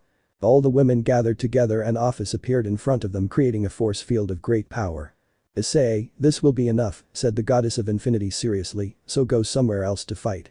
Alright, said the brown-haired man seriously, you heard Sean, we'll have a little confrontation outside of here. Sounds great to me, said the black-haired man, creating dragon wings just like Issei and Vali to leave there. Issei, said the Sekiryuutei girls. Don't worry, Issei will be able to face him, said the goddess smiling. Maybe he won't be able to defeat him, but he will be able to come out alive and without too many injuries, believe me. If it's true, Issei Dono will be able to, said the little kitsune smiling. Kuoh is no longer Issei Dono, he will be dead now, said the older blonde kitsune smiling. Why? Yes, I know, but I can't get used to it and I'm embarrassed, said the little kitsune blushing with embarrassment, but if he comes back, I'll tell him so. That makes Kuoh happy, said the blonde kitsune smiling. After all, he will give you your little brothers. Yes, said the little girl smiling while hugging her mother. He will come back. While in another place were Issei and Vali in front of Sean. Okay, Sean, it's time, said the brunette seriously. Use your maximum power. I'll just use balance breaker and see if they're worthy of my ultimate form, said the black-haired man, activating his black armor. Well, we'll go all out, said the serious brown-haired man, hidden killer dragon. Issei made a black armor with gems and red parts appear. He looked incredibly powerful with it. Silent killer dragon, shouted the albino, activating his armor. Vali Lucifer appeared in black armor with grey in some parts, yellow in his gauntlets, and blue in the wings on his chest and head, although only in some parts. He emitted great power equal to Issei's. The armor they both had expelled a great power superior to Sean's in his balance breaker. Wow, they impress me, said the black-haired man, smiling, but let's see if they're more powerful this time. Very well, said the brunette, appearing in front of the black-haired man, hitting his chest with great power, throwing him far away. Will that be all? You've really improved, said the black-haired man, restoring his armor on the chest area while a trickle of blood came out of his mouth, and I give you credit. He's not the only one who did it, said the albino, appearing in front of Sean, kicking the black-haired man's stomach, knocking the wind out of him, and then hitting him in the face with a large amount of dragonic aura. What did you think? Damn it. You've also improved, Vali Lucifer, the black-haired man said, smiling, so come if you think you're strong enough to beat me. You will regret it. Very well, they both said seriously. Saying that, they both appear in front of the black-haired man, hitting him repeatedly with their fists covered in Dragon Slayer power and dragonic power to a great extent, just as their kicks were full of the same power, being that it was causing serious damage to Sean's entire body, so much so that he could barely move. What did you think of that damn thing? Said the brown-haired man seriously. Nah. Not bad at all, said the black-haired man smiling as he tried to repair his armor, but it won't be enough to defeat my maximum form. Well, show that form to see if it's true, said the albino seriously, because if you want to die just stay like that and we'll give you the coup de grace. Very well, said the black-haired man, taking a bottle of Phoenix tears out of one of his pockets. You see this, Hyoudou, Issei. This is a gift from little Phoenix with much love. Ha. Damn it, said the furious chestnut. That's the face I wanted to see, said the black-haired man as he poured the contents of the bottle, causing his wounds to heal completely. I'm finally better. Okay, stop with the nonsense and show your maximum power before I run out of patience and kill you right now, said the furious brunette, creating a Dragon Slayer power sphere in front of him. Calm down, Sekiryuutei, said the black-haired man smiling. If you wanted to see my maximum power, here it is. Purgatory destroying dragon. The powerful armor appeared with white parts, the black wings he had turned white, his power had increased monstrously. He was now more powerful than Vali and Issei in their maximum forms, which made both of them serious. So tell me what you think, said the black-haired man smiling. Let's begin. A small confrontation that they were going to start. Will Issei and Vali be able to finish or defeat Sean this time? The clash of celestial dragons. Right now Hyoudou, Issei and Vali Lucifer were using their maximum armor, while in front of them was Sean, who was also using his maximum armor, which emitted a great amount of power, even greater than that of Issei and Vali, which left the two nervous, knowing that they were still below the bastard, even though they trained for so long. So Hyoudou, Issei and Vali Lucifer regret having made me enter my maximum form? The black-haired man asked, smiling. I'm sorry, but I don't regret anything, said the brunette seriously, because this way I won't feel remorse if I beat you, since you will have used all your power and died at the same time. That remains to be seen, said the black-haired man, smiling, since you will die right here if you think you can beat me. That will be seen right now, said the albino, creating cannons in his arms from which a large amount of dragonic power begins to accumulate, so prepare yourself, Sean, that we will see who are the strongest. The two most well-known celestial dragons are the third one, the one that only lives to bring hatred and chaos to the celestial dragons, Welsh dragon and Vanishing dragon. How touching to make Berserk remember that, said the black-haired man, smiling. That only makes his anger increase more when he remembers why he always does this against those who call themselves dragons and only made the dragon who lived in peace suffer without seeking anything more than the pain of others from another dragon. That was the problem, said the brunette seriously. He only liked to bring chaos, and that was the reason why Ddraig and Albion did what they did, so that Berserk would take out the wrath against only two beings at the same time as its destruction and chaos. Do you think that what he suffered is enough just by making those useless people who lost against inferior beings die, said the furious black-haired man. Don't buck with me, I admit that losing against the original mass makes sense, but being sealed is crap. He lived to cause hatred and terror to supernatural beings, that's how he lived, and that's how I will continue until the moment when all the Sekiryuutei and Sekiryuutei suffer what he suffered. You've had enough of me, the brunette said furiously, creating two canyons on his shoulders. I'll kill you here and now since you think he suffered.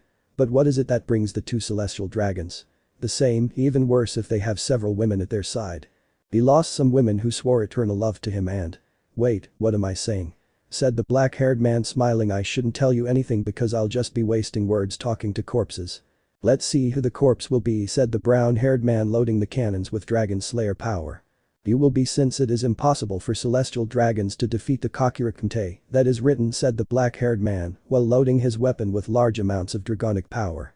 We'll see about that here and now, said the serious brown-haired man.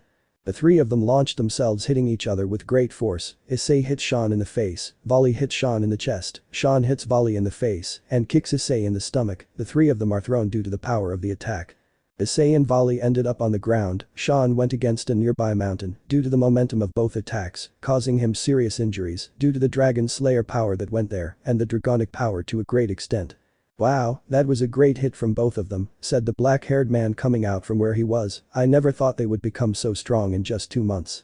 I don't know and I don't care, just finish them off once and for all. Sean, I want you to make those bastards suffer once and for all. Said the sealed berserk dragon angrily. All the Sekiryuutei and Sekiryuutei must die. You're right, said the black-haired man, smiling. They are the ones who bring chaos to this place, and they must be cursed for making the beings around them suffer, just as they made us suffer a Sekiryuutei, since after all we are one to be able to obtain more power, isn't that right, Berserk? That's right, giving credit to that useless old son of the Mau, said the sealed dragon with joy. If it were an apostrophe T for him, you wouldn't have this power since we are one, and it will be like this forever, since we are both the Sekiryuutei, both said happily. Meanwhile, with Issei and Vali, who were getting up from the ground somewhat sore from the blow. TSK, he still has a lot of power, said the brown-haired man, getting up from the ground, restoring the missing part of his armor. It really hurts, that strength that bastard has is very great. You can say it like that, said the albino, restoring the helmet of his armor and wiping the little blood he had on his lip. Even with both blows we gave him, I feel like we got the worst of it. You may be right, the brunette said seriously, but we've been training for 3 years and I won't stop until I've completely defeated him and he never appears again. You're right, said the albino seriously. We trained hard, so this won't be the end. We have to keep going until we're dry in power. You know that dry has a double meaning, Vali? The brunette asked, somewhat nervously. And you know what I mean. Yes, I know, but I couldn't find another expression, said the serious albino with a slight blush. Okay, it's time to finish him off from a distance, said the brown-haired boy, loading his cannons with dragonic power once again. Ddraig, where is Sean? He is in the mountains and has not moved at all, said Ddraig seriously. Okay, you heard Vali, said the brown-haired man, loading his cannons to the maximum. We have to finish it. Very well, said the albino, loading the cannons he had in his arms with a great amount of dragonic power. This will be your end. Final dragon, shouted the brown-haired man as a large amount of Dragon Slayer power came out of his 2 cannons on his shoulders. Destruction dragon massive, shouted the albino, and from the cannons in his arms came a large amount of dragonic power. But Sean, he saw with a little impression. Interesting, the power they released, said the black-haired man, putting his 2 hands in front of the 2 crimson and silver torrents, but it won't be enough, chaotic dragon. Saying that, a huge black torrent came out of both hands of the black-haired man which collided with Issei and Vali's, creating a great competition to see who would gain ground. Issei and Vali seemed like they were going to win, but suddenly Sean's gained ground greatly making everything go against Vali and Issei, sending them a great distance, almost making them crash into the dome that Ophis made if they hadn't managed to avoid it with their boosters on their backs. "Ma damn, even in that he surpasses us," said the brown-haired man, while trying to restore his armor which was almost completely destroyed. "You're right," said the albino doing the same as Issei. "How the hell was it possible if it was 2 against 1? Chaotic Dragon, a power which makes its bearer increase his power when he is at a disadvantage. He must have used it as an attack, releasing a torrent while using that ability," said Ddraig seriously. "That is one of the abilities that the Sekiryuutei has. It is one of the reasons why its bearer is stronger than any of our bearers," said Albion seriously. "Now it makes more sense," said the brunette seriously, "but even so I will not give up at all. I will beat Sean no matter what." "We have something in common," said the albino, smiling, "so let's finish Sean off once and for all." "Very well," said the brown-haired boy smiling. "Ddraig increases." "Boost X 100," roared Ddraig, increasing the power of his wielder. "Albion, it's your turn," increases, said the serious albino. "Boost X 100," Albion's voice resounded, increasing Vali's power. "By the way, Issei, I'm glad you wanted to give me the gem to obtain the power of the Welsh dragon," said the albino smiling. "After all, we need maximum power to face Sean," said the brunette seriously, "so don't thank me since that's what you need to increase your power even more." "Very well," said the serious albino, "let's go and finish Sean off once and for all." "That's the spirit of a Vali dragon," the brown-haired man said, smiling, "so let's go." Saying that, they both went out at high speed to go against Sean. When he was in front of them, they saw that he had not been saved either, which seemed strange to them. "You may be wondering why I have wounds on my body," said the black-haired man smiling. "His torrent was more than I expected, and I underestimated him, causing him to use the maximum power of the Longinus, which causes damage to the wielder, but in minimal amount. It is as if you use the Longinus smasher, but with less damage." "But how is it possible that you were able to use the cursed power of your Longinus?" said the brown-haired man seriously. "Even when I used it before it used a lot of energy." "It's true, but I did something similar to you, Hyoudou Issei, to get a better body," said the black-haired man smiling, "but let's leave that aside, since you will see with your own eyes what I'm talking about." Saying that, Sean increases his power even more, surprising Issei and Vali. "How about a sword fight?" the black-haired man said, a black sword appearing in his hand as the rifle he was holding disappeared. "I know you guys have some hidden swords." "Very well," said the brown-haired man, appearing to Ascalon in his left hand. "I trained with swords, so it will be good to see how much I have improved." "Very well, if that's what you want," said the albino, disappearing his cannons in his hands and creating 2 dragonic swords. "Let's have a little sword duel." "Very well," said the black-haired man, smiling, "and I tell you that I am very good at using swords." "We'll see about that," said the brown-haired boy smiling. The 3 clashed their swords. Sean clashed his sword with Issei's Ascalon while holding both of Vali's swords in his hand, although this was quite complicated for him, and a large amount of blood dripped from his gauntlet because the edge of Vali's swords managed to pierce Sean's armor, causing wounds that were not very deep, but enough to make him bleed. "Wow, they are really good," said the black-haired man smiling, "especially Vali used more force in the cut than I expected and caused these wounds. You are good, perhaps better than me at this." "Vali beats me with swords, but I beat him with cannons," the brunette said, smiling. "So why don't we continue and you die already?"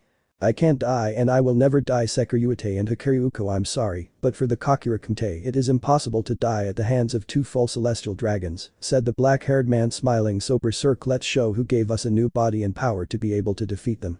"Very well, Sean," said the sealed dragon enthusiastically. "Ddraig and Albion will die. They will always die at the hands of my bearers. They will never be able to live in peace, since it is my destiny to make their bearers unhappy."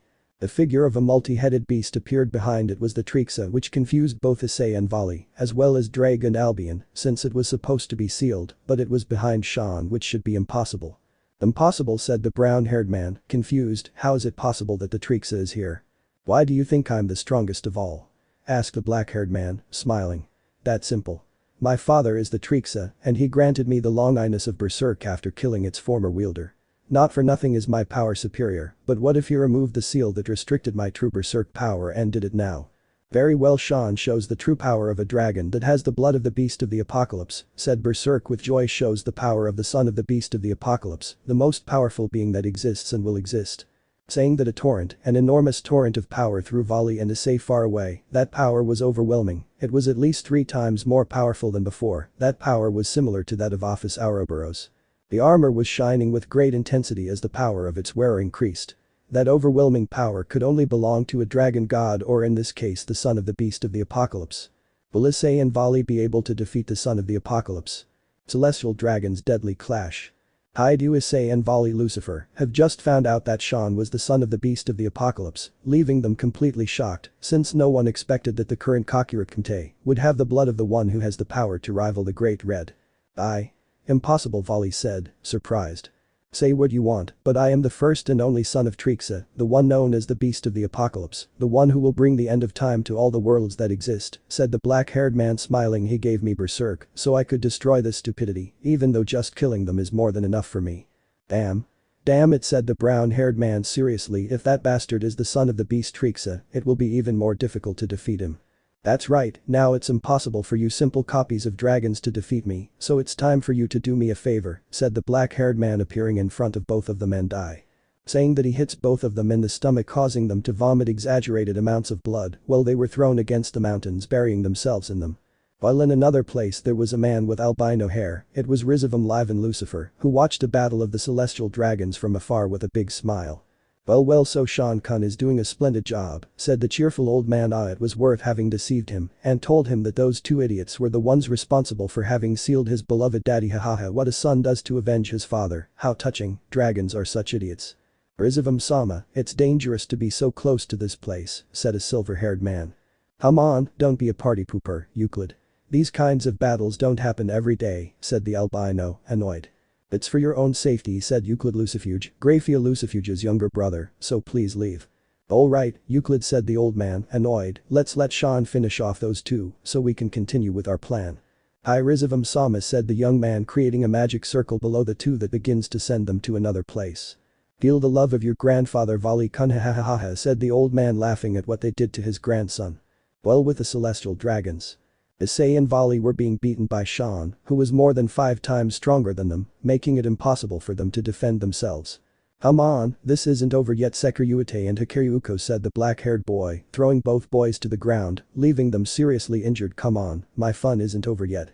Saying that, he launches enormous black torrents towards both dragons, which they can barely dodge due to their wounds. That pleases me, said the black-haired boy, hitting Issei in the stomach, throwing him against Vali, making both fall once more to the ground without their armor. Continue, I know you can fight once more, hahaha. Issei and Vali could not move due to their serious injuries and the massive loss of blood that both dragons had, in addition to the crushing defeat they suffered because of Sean. Ma damn it, said the brown-haired boy, trying to get up, but it was useless since his arms and legs didn't respond. Even though they were there, they didn't obey what Issei asked. Move with a demon. It's useless, Issei, said the albino, trying to do the same as Issei, but with the same result. Our bodies are at their limit. Damn, said the brown-haired boy, annoyed at seeing that his current strength was even more inferior against him.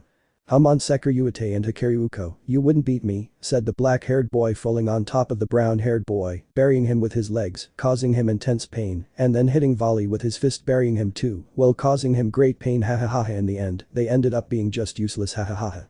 Sean hit Vali and Issei repeatedly, causing great pain to both dragons because their bodies were at their maximum to withstand more blows. Hahaha. Kuoh. Ma. Damn it, I still can't use my father's power to its fullest extent. Kuoh, said the black-haired man, vomiting blood while wiping it off. They were saved just this once. Damn it, the next time we meet I won't stop until I kill him. Saying that, Sean leaves that place, leaving Issei and Vali almost on the verge of death. Damn, this time we were almost saved, said the weak brown-haired boy. That's right, boo. But there will be no second time, said the albino, falling unconscious. You're right, he said the brown-haired boy, laughing with difficulty before also falling unconscious. Several minutes after that, a dimensional crack will open from which Ophis Ouroboros comes out, who carries Issei and Vali to return to the Osaka temple and what was left of the real Hyoudou, since it was almost completely destroyed, since the few yokai that remained were cleaning the debris that was in the city, or what was once a city. Meanwhile, in another location, Sean was seen with his armor in pieces due to the power drain he suffered from having used his maximum power. Ma damn it, I must get used to using all the power my father gave me, said the agitated and weak black-haired man. Wow, Sean, you seem too weak, my friend, said someone that the black-haired Sean recognized instantly. Rizevim managed to defeat your grandson and the Sekiryuutei, even though those bastards made me use all my power, said the black-haired man seriously. That's why your father was sealed because of them, said the old man seriously. He had trusted you and was separated from your mother, along with you to later murder her and leave you alone. I know that, said the furious black-haired man, and it's because of you that I'm still alive. That's right, it was thanks to me that you're still alive, Sean, said the old man smiling. They pretend to be 16-year-old boys, as you saw recently. Their age increased, and at the same time their power too. That's right, said the black-haired man, and I will continue to make you suffer more and more, Rizevim, since you saved me from dying when I was just a baby.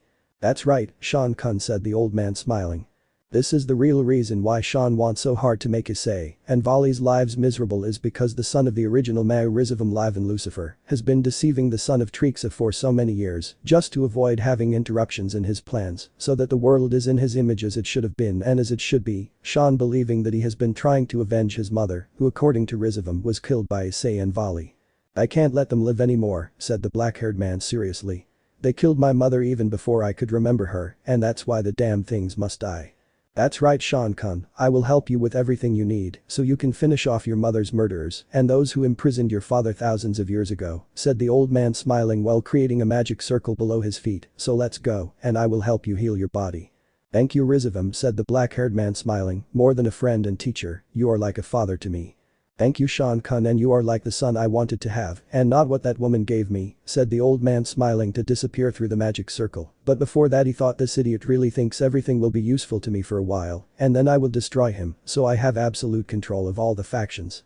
Rizevim has been using Sean all this time just to be able to achieve his plan of controlling everything.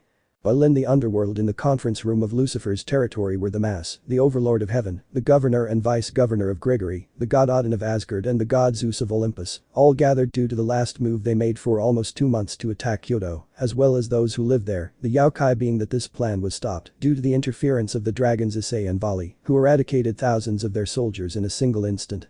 And well, Sirzechs, do you have any other plan to be able to eliminate once and for all those who oppose us, who are called yokai? Said the leading god of Olympus, Zeus. For now, if we decide to attack the yokai, there will be the celestial dragons Hyoudou, Issei and Vali Lucifer, although I doubt they have come out unscathed from a battle against Sean, said the red-haired Mao seriously, and in addition to that barrier, that they have possibly already reinforced even more. You're right, because of that barrier it took us 2 months to be able to do what we did, and now it will possibly take us even longer, said Governor Gregory Shimhansai seriously. But even so, that power and that form that the bearers of the Welsh dragon and the vanishing dragon had is not something we should take lightly. You're right, said this time the Overlord of the Sky Michael seriously, and I doubt that attack had used 30% of their power. I even think they used less power than that, maybe 10%, since they still had a lot of power with them. That's right, said old Odin seriously, so we must have another plan to be able to bring peace to the alliance and at the same time put an end to any future threat, and you know what I mean, don't you? Are you talking about the Sekiryuutei and the Sekiryuutei god Odin? Asked the god of Olympus Zeus. No, I don't think Odin is talking about Rizevim Lucifer, Betrayal said seriously, or am I wrong, Odin? Not at all, Betrayal said the father god of Asgard seriously. The Issei has not made any attack yet, which is suspicious and strange even for him. It's true, said the Mao Beelzebub, Ajuka Beelzebub. Why didn't Rizevim attack any of the factions when we were away? That's a great question, said the sleeping Mao Asmadius, Falbium Asmadius, this time. You are right, said the Overlord of the Sky. Rizevim is a man of great madness and at the same time great intelligence, which is why it is strange that we have not known him to make any attack on the alliance until now. Perhaps that old son of the original Lucifer was afraid of having all the factions against him, said this time the god Zeus smiling, or so I would like to say, since I also know that that old man can be a great nuisance and I am the one who knows the least what he can do. It's true, and by the way, Sirzechs, Lucifer, where is your sister Ria's boyfriend called Sean said, and asked the vice-governor of Gregory Betrayal, who did not trust him completely since it seemed incomprehensible and impossible to him that his daughter had betrayed him, and even more so why she had done it. He should already be here after all, it's been a while since his power and that of both celestial dragons stopped being felt. You're right, I don't know where he is either, said the Reteed seriously, but possibly he's with Ria's and the others are resting. I don't know, and I don't want to get involved in his life with them. Very well, forget I asked that, said the vice-governor seriously. While in Hyoudou at the Osaka temple, she along with Roswis and Kuroka attended to Issei, who was seriously injured, while Penemu and Himejima Keno helped Vali, who was in the same condition as Issei or perhaps worse than him, although none of them could know exactly the power that Sean was able to demonstrate and even more how much it will have used to leave Issei and Vali like that after their training. Even Office Ouroboros was wondering how much power the bearer of Berserk can have to leave her Issei and Vali, who must have greatly increased their power with that training they had, but even so she cannot know exactly, and perhaps it is one so great that it can rival or surpass Office when half of its power is lost, but that cannot be known until verified. Recovery. Hyoudou, Issei and Vali Lucifer have been unconscious for about 1 month, making the girls in love with them both worried because they were still in the same state in which they were brought by the goddess of infinity Office Ouroboros, but even so the bodies and minds of both dragons had great wear and tear and great damage. In physical form, almost all of their bones were broken, leaving only the essential ones to keep them alive. Mentally they used more power than they had in order to avoid being killed by Sean, since they had squeezed more than they had, making them dry in magical, demonic and dragonic power. Their reserves were practically zero, they had nothing. All the girls were worried about the boy they loved, Yusaka, Kuroka, Roswis and Ophis were worried about their beloved Hyoudou Issei, while Penemu and Akeno were worried about their beloved Vali Lucifer. None of them showed much improvement. Physically they had barely improved at all. But mentally and powerfully they had not improved at all, just a little. They had not recovered even 10% of their original power. To be honest, they were weaker than a weak low-class demon, since anything can kill them. Office Ouroboros, why haven't they even improved? Asked the blonde Kitsune Yusaka seriously. They are still the same as when you brought them, so why haven't they improved? I'd like to know too, said the black-haired Office seriously. They should already be awake, but I think the damage they received was greater than I thought. How strong was that bastard who did this to them? Asked a Valkyrie Roswis, annoyed by how her beloved Issei was.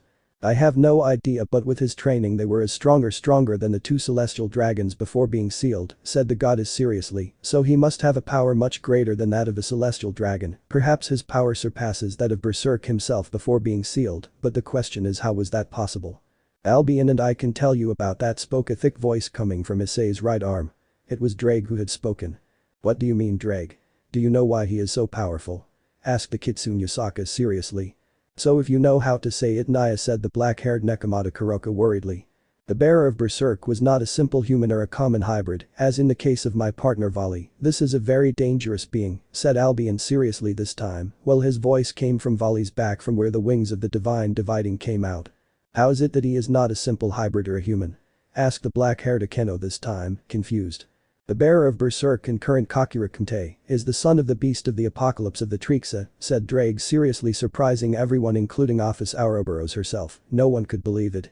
Maybe he doesn't have the same power as his father Trixa, but he is stronger than me and Ddraig before being sealed, much stronger. He's about 3 to 4 times more powerful than what we two ever were, said Albion seriously, surprising the women. He is stronger than Berserk himself before being sealed, and his power keeps increasing, almost reaching 75% of the power of you Office Ouroboros, and if he continues like this, we will never be able to stop him, even if our carriers train for 1000 years.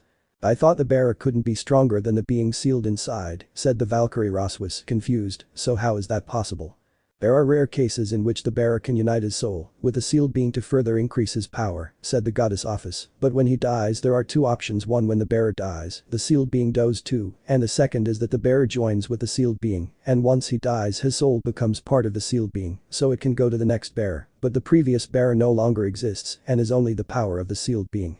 That's right, and the bearer Sean made that union of souls, being that he will possibly be the last Sekiryuutei that exists, or his soul will go with the same sacred gear, but he would never obtain a physical body again, said Ddraig seriously. Any of those forms that he used make him dangerous and strong, being that now he has enough power to challenge Office Ouroboros herself, although the bearer would end up losing, because even so, Ophis has a greater power than this. And what is the reason why both Issei and Vali are unconscious for so long? Yusaka asked. Both fought as much as they could and even endured the blows that the carrier gave them. It would be strange if they continued like that for a few more days, but I doubt they could fight for a long time, said Albion seriously. How long are we talking about? Asked the silver-haired Penemu. From 6 months to a full year, they both said seriously, surprising the women, since it took a long time for them to be able to return to 100%. And so that they can at least stand and walk, asked the black-haired Akeno.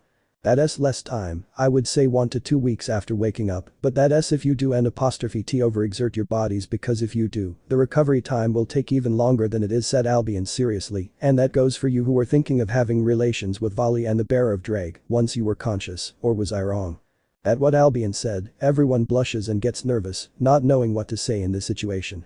From the beginning I knew you were hopeless perverts, but I never thought you were that perverted, said Ddraig smiling, and that my partner was called a complete pervert, but you are even more perverted than him. Of the two fallen angels and the Nekomata I understand, but of the rest I never thought you would become so perverted.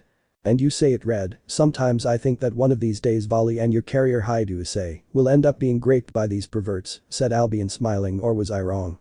I don't support you on that at all, White, these women will grape our carriers, so we have to stay alert that they will possibly do it when they are unconscious, said Ddraig seriously, and that will put their lives at great risk. Hey, that's offending us, said the silver-haired Penemu, annoyed. Maybe we're perverts who want to have hex with our partners, but we know they have to rest. That's right Naya, we won't have hex with Issei now or they with Vali Naya, said the black-haired Kuroka nervously, so stay calm, yeah Naya. Remember that we can see what they do so we will know if they do something to either of them, so be careful, they both said seriously. Stop it, both of you look like your wives, said the black-haired Ophis seriously, so be calm. Very well, but if Issei Vali ends up more serious than he already is, you will be the ones to blame, goodbye they both said, cutting off communication with the girls of their carriers. The girls listened to both sealed dragons and let them rest for a while longer. After almost 2 hours both boys began to wake up. Shit, said the brunette in pain, after trying to move my whole bucking body hurts. Shit, said the albino after trying to move even though he was also in great pain. How long have I been unconscious? So Issei Vali have already woken up, said both sealed dragons. Ddraig, how long has it been since we fought Sean? Issei asked, but don't tell me it's only been 1 day, I won't believe you. Both you and Vali have been unconscious for about a month in a state that can be called a coma due to the great damage you suffered from the monster strength demonstrated by the bearer of Berserk, since his strength is much greater than that of you two, said Ddraig seriously. You will need about 6 months to a year to fully recover your strength, Albion said seriously this time. Damn, 3 bucking years of training down the drain, damn it, said the brunette furiously, but I still won't just sit back. I support you, Issei, I won't stay in bed while that bastard is still alive, said the albino seriously. When they both tried to move they felt even more pain than the first time, causing them to scream, making all the girls run to the room upon hearing the screams of pain from both Issei and Vali. What the hell are you trying to do? Said the girls, watching Issei and Vali sitting on the beds trying to get up. It's obvious I'm not going to stay lying in this bucking bed, said the brunette furiously, I'm going to train one more time. Lying down won't let me, said the albino seriously, so let's go, Issei. Saying that, they both tried to get up, feeling intense pain again, worrying their girls even more. Please Issei, don't make any more efforts, said Issei's girls. It's better to stay still, said both fallen angels. Issei Vali, stop overexerting your body, you could collapse and enter a coma once again, and that will only make them worry about you two idiots, said both sealed dragons to their respective carriers. Said the brown-haired boy angrily, what happened after we fell unconscious? You were received by Office Ouroboros and brought here because if you had been left there you two would be dead right now, said Albion seriously. The stupid leaders are still looking for you, and the bearer of Berserk, said Ddraig seriously this time, but you will be safe if you stay here for a while you rest and fully recover. Damn, I feel helpless not even being able to hold my own arms completely, said the brunette, annoyed, and I have to work hard to speak, damn it. Damn, we had just come out of 3 years of training to be humiliated, damn it, said the frustrated albino. Both will be like this for 6 months where they won't be able to do any training, so they will have to start resting, said Ddraig and Albion seriously. Problems in the underworld, new mandate.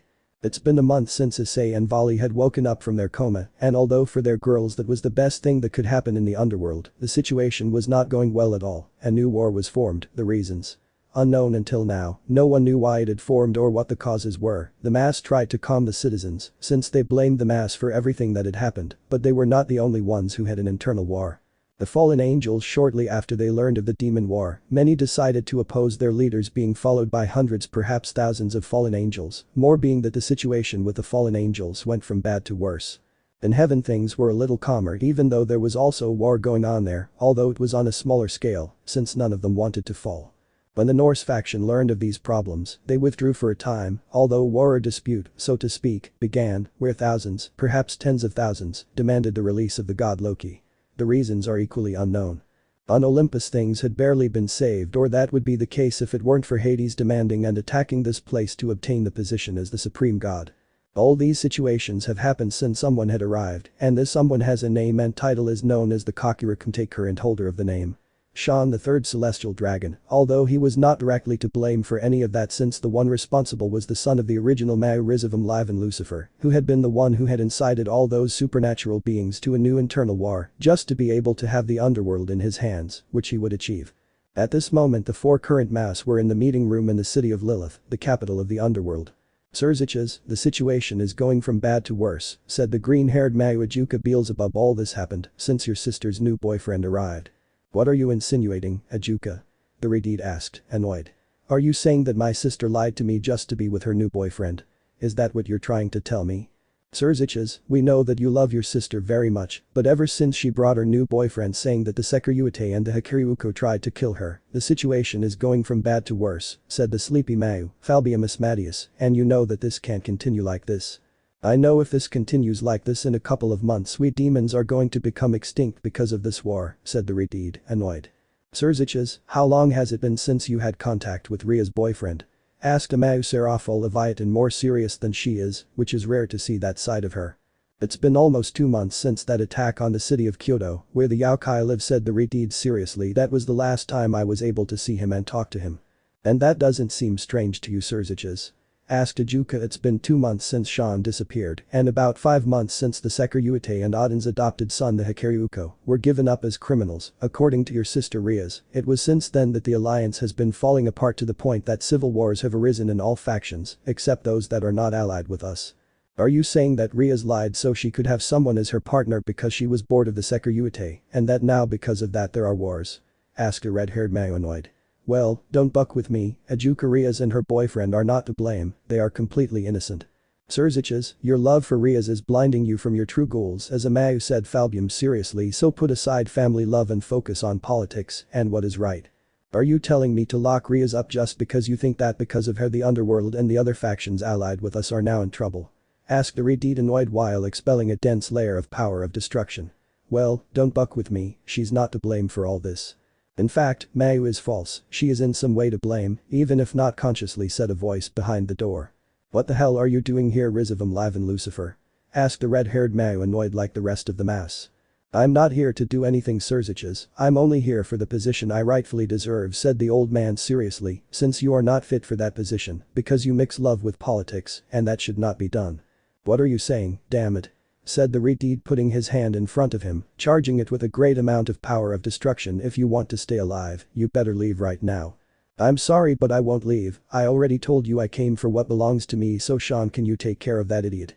Said the old man, being that behind him appears the black-haired boy and current Sekiryuutei Sean, which leaves the current Mass surprised. It will be a pleasure, Rizevim. After all, this will be a favor to someone to whom I owe my life, said the black-haired man, seriously activating his maximum armor, with which he already had a power far superior to the mass. I could only use my balance breaker, but since I want to finish this as quickly as possible, you will witness my power. Why do you do this, Sean? Why do you betray the underworld? Asked the Mau, annoyed. Is being with Ria's not enough for you? I saw you as my brother-in-law. I'm sorry, but you were nothing to me, said the black-haired man seriously. I only came to bring misfortune to the two full celestial dragons, and I never thought that I would also bring problems to the underworld. You're saying that the love Ria's gave you was not enough for you, damn it, said the Redeed, annoyed and furious at the same time. You're going to pay for having done it. Love is what I needed, but they are only with me because my mark makes them always be by my side, and it is impossible to break it, said the black-haired man, smiling. I made him give that love to me, and I made you, but more so your false Mau believed that whole story that the Sekiryuutei and the Sekiryuutei had gone crazy. But what idiots tell me who the hell would fight for the person they love and then do that? Nobody, just idiots would believe it, and you're idiots enough to believe it. Damn you, you'll die for having done that to Ria's, said the Redeed, trying to launch a torrent of power of destruction, but he never did because a shot rang out. Bang. Just by hearing that shot, a dull sound was heard throughout the room to see the red-haired Sirzechs Lucifer with a wound in his chest caused by Sean's weapon, which was made with his power. The Mau Sirzechs Lucifer, who had been known as a super demon, had died at the hands of the Sekiryuutei. And what will happen to the rest of the Rizevim? Sean asked, looking at the rest seriously. You can kill them, but tell me, Seraphol, don't you want to be with me? Asked the old man, smiling. I'm sorry, but I prefer to kill you before that, said the black-haired Seraphol Leviathan, charging ice power in both hands, just as Ajuka and Falbium charged demonic power in their arms. If what they want is to die, I will give it to them. Sean, do it, said the old man, smiling. It is a loss for the woman, but that is what they want, so do it. Of course Rizevim said, the black-haired man charging power into his weapon, killing the remaining mass each with a single shot to the chest. It's ready Rizevim, they have already died, so bring peace to the demons, just as you said, so let's separate this faction from the rest of the factions contaminated with the influence of the Sekiryuutei and Sekiryuutei. Thanks Sean, I think you won't be of any use to me for a while, said the old man smiling, confusing the black-haired man at the same time. What are you talking about, Rizevim? The black-haired man asked, confused. All you've been doing me right now is using an incense burner, said the old man, creating a magic circle under the black-haired man's feet, which brought him to his knees. How is it possible, Rizevim, said the weak black-haired man. The reason why you can't move is that while you were unconscious I put paralyzing magic on your body, and it would only activate when I wanted it, in addition to control magic, meaning that now you're only going to obey me, your master, said the old man smiling while the black-haired man's eyes began to turn white. Ma. Damn you, said the black-haired man, falling unconscious to get up with lifeless eyes. At your command Rizevim Sama. Ha, the dragons really are idiots, said the old man laughing. Now finally the underworld will be molded into the form it should be, just as the other factions will be under my power, and you will help me at the conference to make myself known as the true supreme Mau. I will now be the Mau Satan. Ha, nobody will stop me if I have you with me. Rizevim had shown his true intentions to rule the underworld and have the other factions under his feet, which he would achieve. After several hours in the capital of the underworld, Lilith was named the new and only Mau Rizevim, who would take the position as Satan. Since not seeing other candidates for the other positions, he had decided to take the highest position in the underworld, that of Satan, the being with the greatest power in the underworld. The leaders, when they found out, could not believe it, and more when the Sekiryuutei gave the reason why the previous mass would no longer be in their positions. He said, the mass Lucifer, Leviathan. Asmodeus and Beelzebub had had a dispute which caused his death because Sirzechs Lucifer had overexploited his power, killing the other three mass at the same time as himself. His words, nobody believed him, and more when he said that Rizevim Liven Lucifer would take the position as the Satan of the underworld, making him take total control of the underworld. But he was not the only one who had done it, since the god of death Hades, having helped Rizevim many times so that he could achieve his goal, was rewarded by using the power of the son of the beast of the apocalypse, since he had murdered the gods Zeus and Poseidon, leaving Hades in charge as the supreme god of Olympus. The other factions, upon learning of everything that the Sekiryuutei had done, understood that they had made a grave mistake, and that was to distance the Sekiryuutei and the Sekiryuutei from them, all because of the stupid words of the members of the Gremory group. Heaven, Gregory and the Nordic faction had decided to withdraw forever or until the dictatorship of the new Satan Rizevim ended, hoping that one day everything would return to normal, being that for them the only ones who could achieve it are those who blamed treason and who possibly could never receive their forgiveness. They are the Sekiryuutei Hyoudou Issei and the Sekiryuutei Vali Lucifer, bearers of the two celestial dragons Ddraig and Albion, but the question they asked themselves was, could they defeat or at least stop the mandate of Rizevim, since he was protected by the Sekiryuutei Shan, son of the beast of the apocalypse. They rested and resumed training. It had been 3 months since Rizevim took over as the Satan of the underworld, and now this place was in complete chaos. The underworld was now literally hell itself. The underworld was much worse than during the Civil War where the previous mass were arranged. There were those who had created groups that opposed the mandate of the new Satan Rizevim, but all of them were eliminated by the Sekiryuutei. Men became slaves, women were reduced to sexual slaves for the leader of the underworld. No one could oppose it. The few who opposed were Sekiryuutei Baal and his nobility, Razor Phoenix and his nobility, Sona Sitri with her nobility, Seekvaira Agars with her nobility, among more groups and clans. What happened to them? They were annihilated by the Sekiryuutei, and the women became the slaves of Satan. No one could give the Sekiryuutei a battle, being the last to fall were Sekiryuutei with Saji, who even after having used the Juggernaut drive and having given their entire life was useless, since they did not even scratch the Sekiryuutei, who if barely with his balance breaker, made any movement. The underworld was governed by only one law, and that was that everything belonged to Satan, and those who opposed that order would die or be slaves of Satan. The patriarchs Gremory, Sitri, Phoenix, Baal, Agars, all of them regretted with all their being having left the Sekiryuutei just on a whim. They had lost their children and heirs, trying to oppose Satan receiving the same punishment, but in this none remained alive, all without exception survived in the confrontation against the Sekiryuutei.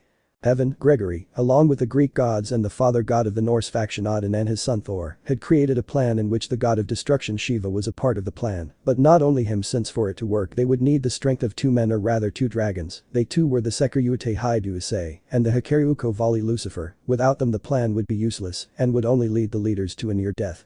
Right now Hyoudou, Issei and Vali Lucifer were resting in bed, even though for them it was torture, since they did not want to continue in bed and only thought about going to train to defeat Sean, although as soon as he arrived a large part of their lives went to shit. Yusaka and Kuroka were already 7 months pregnant, making their bellies even more noticeable, although that made the two girls happier since soon they would have the children of the man they loved.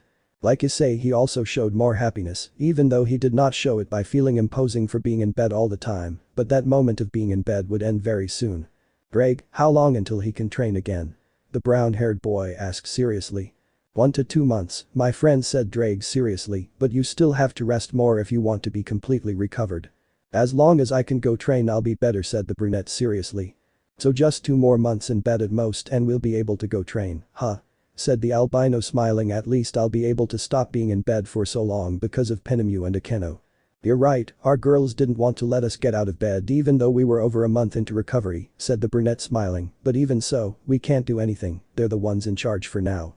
You're right, said the albino smiling, after all they have taken good care of us since he appeared.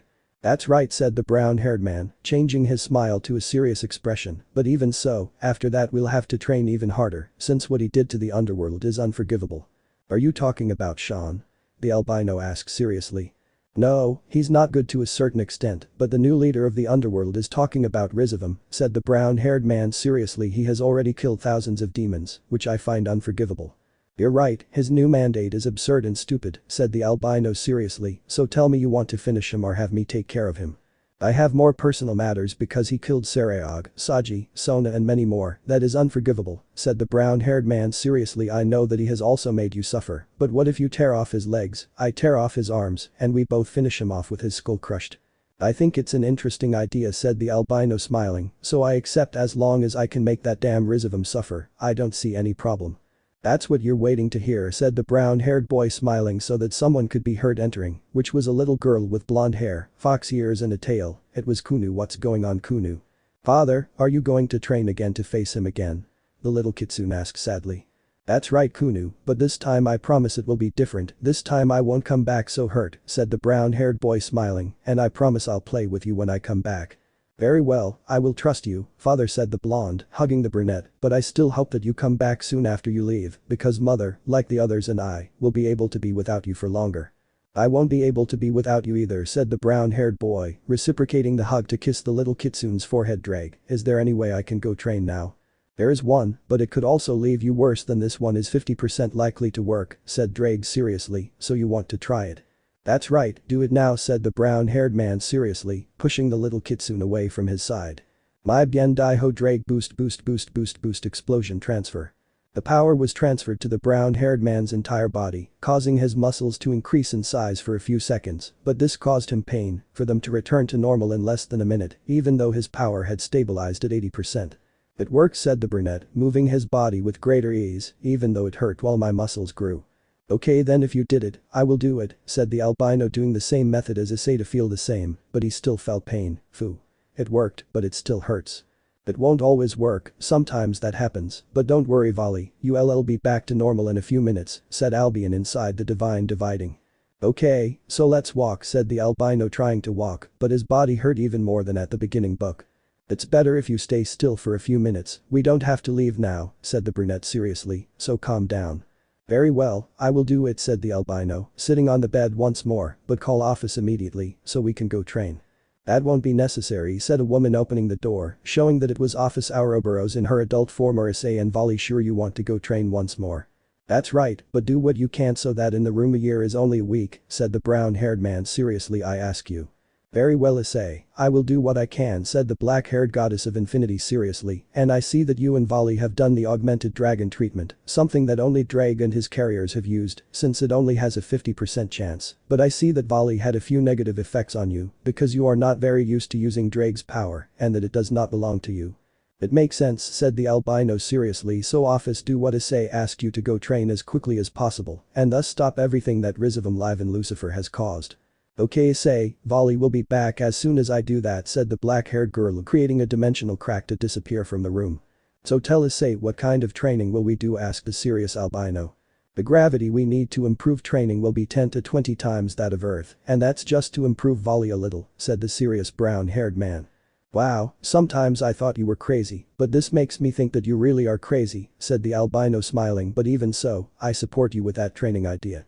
I think it will be the best to be able to improve faster, even if it is difficult to get used to that gravity, since we could barely withstand a gravity 5 times greater than that of Earth, and we were completely exhausted in a few hours. I know that sounds a bit crazy, but we need to improve Vali, and that improvement has to come as quickly as possible, the brunette said seriously. And I can't waste any more time. After all, Rizevim has done unforgivable things to my old companions, which will be paid for with absolute death. Father, said the little blonde, worried about her new father. Calm down Kuoh, I promise I'll come back and this time I'll protect them better than before, said the brown-haired boy smiling, so go tell your mother and the others that we'll soon go train one last time, okay? Very well, father, said the little blonde, smiling, leaving the room quickly. Issei, you've really improved at being a father, said the albino smiling. I don't know if I'll be able to be like that when I have my own children with Akeno and Penemu. You can do it, I believe in you, said the brown-haired man smiling, but you'll have to watch out for Betrayal once you meet him when we're done with this.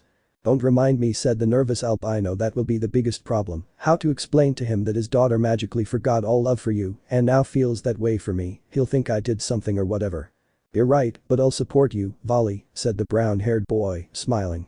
After all, it was my weakness that caused that, and it's not your fault that Sean did that. You're right, but do you think that crazy father believes that? The albino asked nervously. After all, he loves his daughter just as much as Sirzechs and Seraphil loved their sisters. I don't know, but I've already told you I'll support you in everything, said the brown-haired man smiling, so don't worry.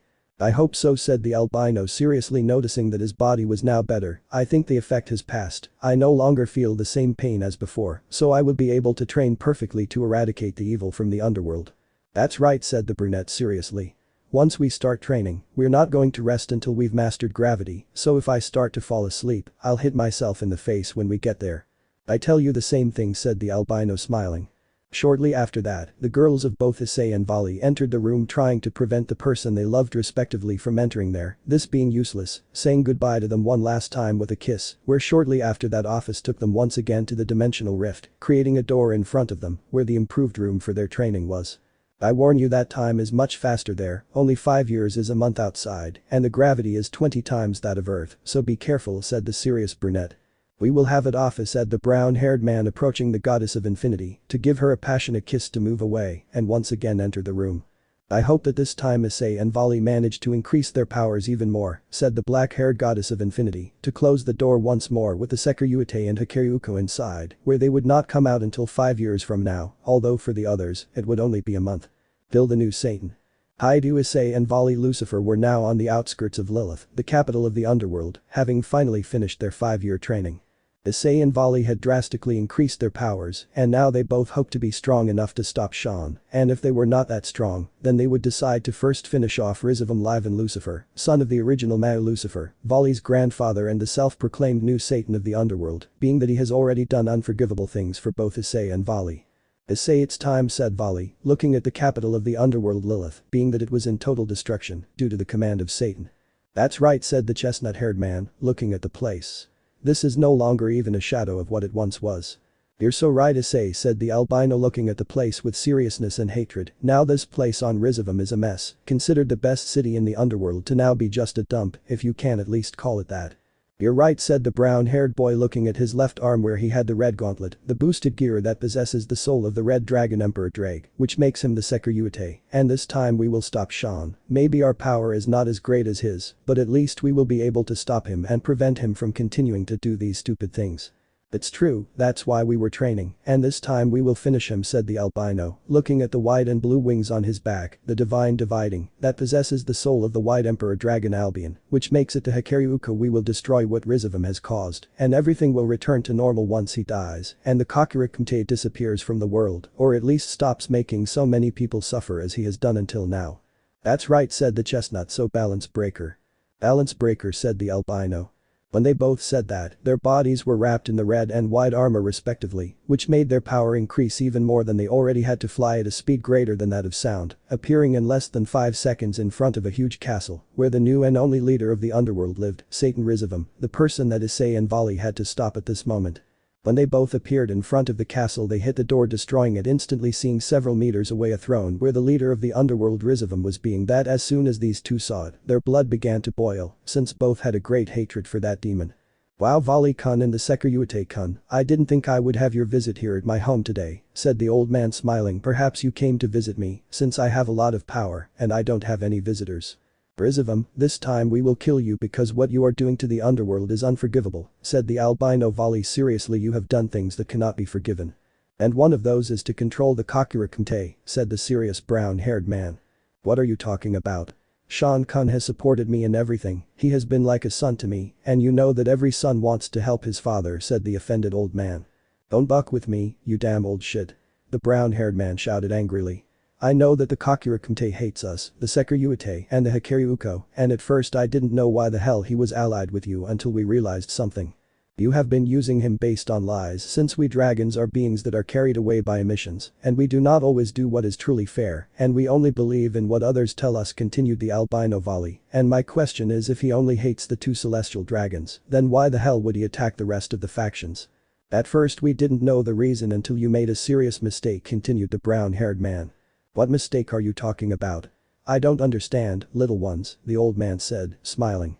That was that the Sekiryuutei Shan son of the beast of the apocalypse attacked a faction of the gods of Olympus so that Hades took the position as supreme god, said the albino Vali.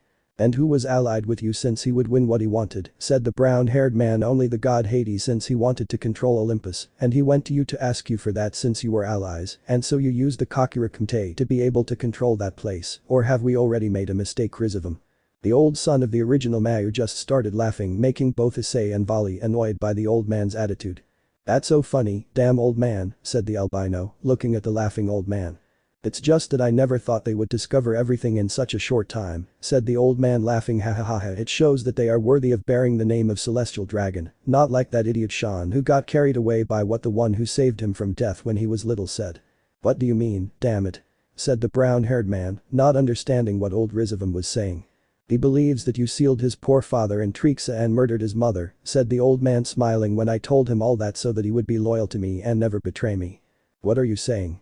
Said the albino, annoyed you only played with him so you could return to the underworld, shit, are you crazy, damn old man. Of course I'm crazy, Vali-kun, the old man said, smiling. Or did you think your sweet grandpa was sane?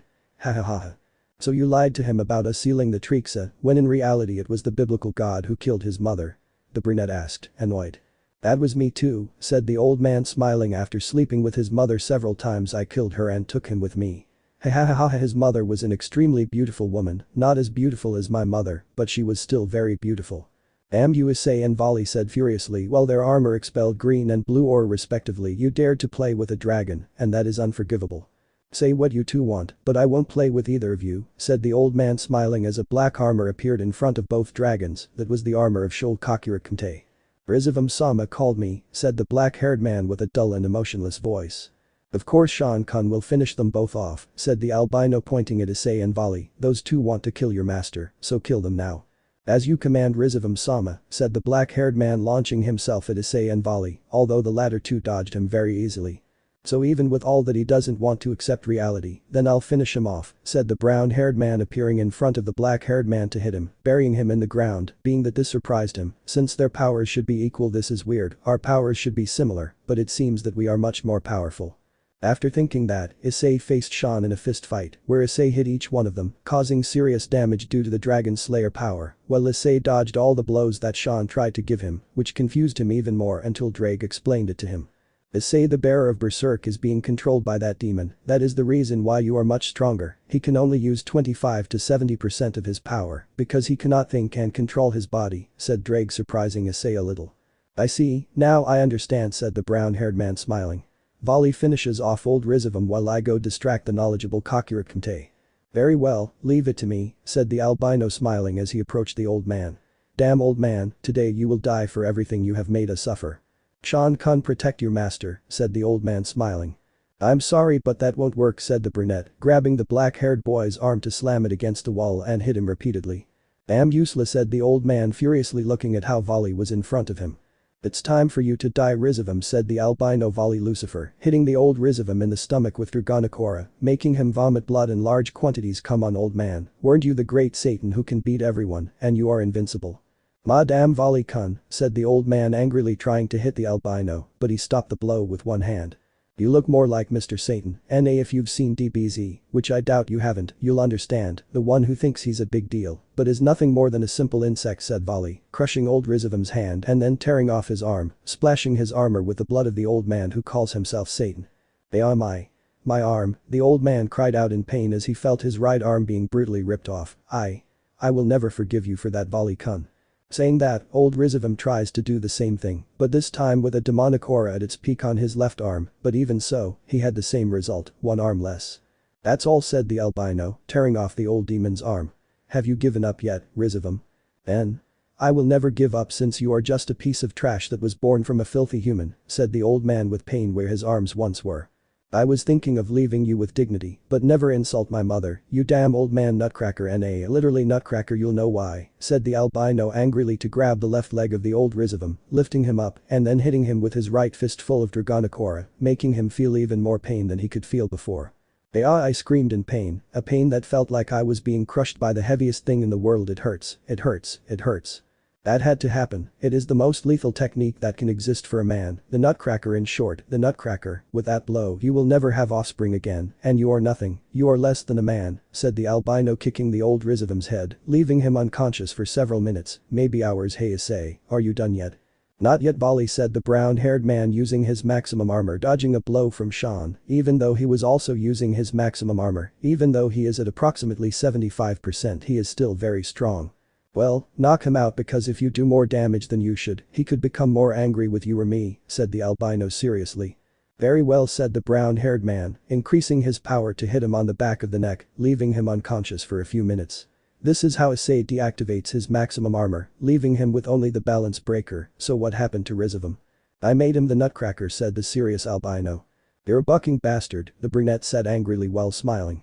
You know that's the worst thing you can do to a man, even though, to be honest, that's the best thing for him, so he won't be able to have children. That's right, said the albino seriously, so it's better to kill him now, instead of continuing to waste time. Very well, said the brown-haired boy. Both of them charged a great amount of power in their hands, throwing it at the body of the old Rizevim, disintegrating the body of the old son of the original Mau, Rizevim Liven. Lucifer had finally died. And what will we do with him? Said the brown-haired man, pointing at the black-haired man who was slowly getting up. We'll tell him what Rizevim did to him, and then we'll see what he wants to do, said the serious albino. Very well, if you want to continue attacking us after that, we will do it without remorse, said the brown-haired man seriously. Finally, peace or not? Hyoudou, Issei and Vali Lucifer were in front of Sekiryuutei Sean as he looked at both boys with hatred. So they will make me Sekiryuutei and Sekiryuutei, the black-haired man asked furiously. That if they want death, I can give it to them whenever I want. That's not it, Sean, the brown-haired man said seriously. Do you know what that idiot Rizevim actually did? I know he cheated on me all this time, but even so he saved me as a child, for which I was grateful to him, said the black-haired man seriously, and you too killed him, for which I will never forgive you. Don't you know what he did to your mother? Asked the albino Vali this time. What are you talking about? As far as I know, my mother died a long time ago, the black-haired man said, confused. He himself told us that he was the one who caused your mother's death, said the brunette seriously, not without first raping her countless times. That left Sean surprised, since he would never imagine that the one he considered a father had done that, and only thought about wanting to kill him, even though that would now be impossible since he was dead. And now that you told me that, do you think we'll be friends or what? Said the black-haired man seriously. To be honest, I never thought about that, said the albino seriously. We just wanted to tell you the truth about Rizevim, and that's all you want to do now is your own decision, but that's if you can never be in the underworld again. We will try to return it to its original state. Well, if you want you can go and fix what Rizevim forced you to do, said the serious brown-haired man. What are you talking about? What did that bastard make me do? The black-haired man said seriously. He made you kill the main gods of Olympus, said the brunette seriously, making Hades take the position as supreme god and leader of Olympus. If you want to do something useful to repair your damages, go for him and kill him, since he was an accomplice to what Rizevim did. I think I'll go, but I won't say thank you or anything like that, and much less will I return the women who are with me now, said the black-haired man. You can do whatever you want, but if you try to attack one of our girls, don't think you'll get away with it, said the brunette seriously, and even if we have to die to kill you, we'll do it, won't we, Vali? That's why you should think about what you're going to do, said the albino seriously and annoyed, so you better go and fix what you've done because of Rizevim. I will do it, but I repeat, I will not say thank you or anything. I would have finished off that damn old shit myself, said the black-haired man seriously, and if you think that because you knocked me out you can beat me, then you are very wrong, since I was not even using my 80% power, and I have already been getting used to that power, which is why now I could finish you too. We'll see about that. We've been training too long to lose easily against you, said the brunette, looking at the black-haired man with absolute seriousness. So go or this will be the last place you'll see. I will leave, but I will return to have our confrontation, but it will not be mortal, at least not for this time, said the black-haired man, activating his balance breaker to leave at great speed from there in the direction of Olympus, where he would kill the god Hades, since he was also an accomplice of what Rizevim had done, for which Sean would not leave him alive any longer. I will make them pay for having used me, and that is something unforgivable. Saying that, Sean disappears from the underworld towards Olympus, where he would do what he had to do to at least solve the problem he had caused. So that idiot is gone, said the brown-haired boy watching Sean leave the place, and tell me Vali, what are we going to do with the underworld? Are we going to become the leaders of this place now that there is no one who can do it? Sounds good to me, said the albino smiling. Being the leader of the underworld doesn't sound bad. But first of all, let's go with the girls, said the brunette seriously, and finally, let's inform everyone else about the end of old Rizevim's term. You're right, said the albino, nodding. After that we'll see what will happen to the underworld, along with a few demons that remain. That's right, said the brown-haired boy, creating a dimensional crack in front of him, so let's go Vali. Saying that, they both entered the dimensional rift, their only destination being to go to the Yokai temple or whatever there is in the real Hyoudou, where they were expected by their girls respectively. After a few hours of explaining to them what happened, they contacted the Norse god Odin, who never wanted to attack them, since he was forced to do so because they had Sean on their side and he could never defeat him. Even if he gave everything it would be useless, so he had to accept that stupidity. Hey old man, are you there? Said the brown-haired man through a magic circle in his ear. Brat, why the unexpected call?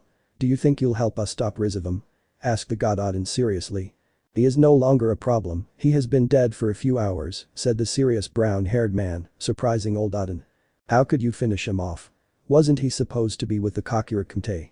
Even you would have found it impossible to defeat him, said the old man, confused and surprised at the same time. Don't underestimate us, old man, said the brunette seriously and annoyed. Besides, he could only use 70 to 80% of his power at most, so it would be easier to stop him at least, plus he couldn't use his maximum power, so we could knock him out and explain everything about Rizevim. Why couldn't he use his full power? Asked the old man, confused. Rizevim has been deceiving him his entire life, and he also used control magic to have him at his mercy for a long time, said the brunette seriously. What that damn old man did is unforgivable. What did that crazy son of the original Hyoudou do? Asked the old Norse god. Well, Issei began to tell the old god about everything Rizevim did to be able to have the Sekiryuutei and son of the beast of the apocalypse at his command, and that made the old god Odin very angry. That's all that damn old man did to have him at his feet. I see what that madman did, it's unforgivable, deceiving that boy his whole life, believing he was doing the right thing. How unfortunate, that brought dishonor to the name Lucifer, said old Odin seriously. And what will happen to the underworld? After all the mass have died along with 60% of the pure demons, who will take the position as leader of the underworld? That's Vali and I, said the brown-haired man. We'll try to bring the underworld back to its original state and erase all the evil that old bastard did. I see that you, Vali, have my full support to achieve that, said the old man. I will tell the children Michael and Shimhanzai about what has happened already. I'll leave it to you, old man, said the brunette seriously. After all, they did that because they trusted a complete idiot, and even I would have done it, so I have no hard feelings against them, but that doesn't mean they'll be my friends.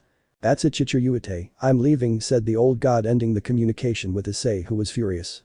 Don't call me that, said the brunette, holding his head. I was seriously that idiotic years ago, don't buck with me. What's wrong, Issei, have you already called Odin? Asked the albino, who was leaning against the door of the room where Issei was.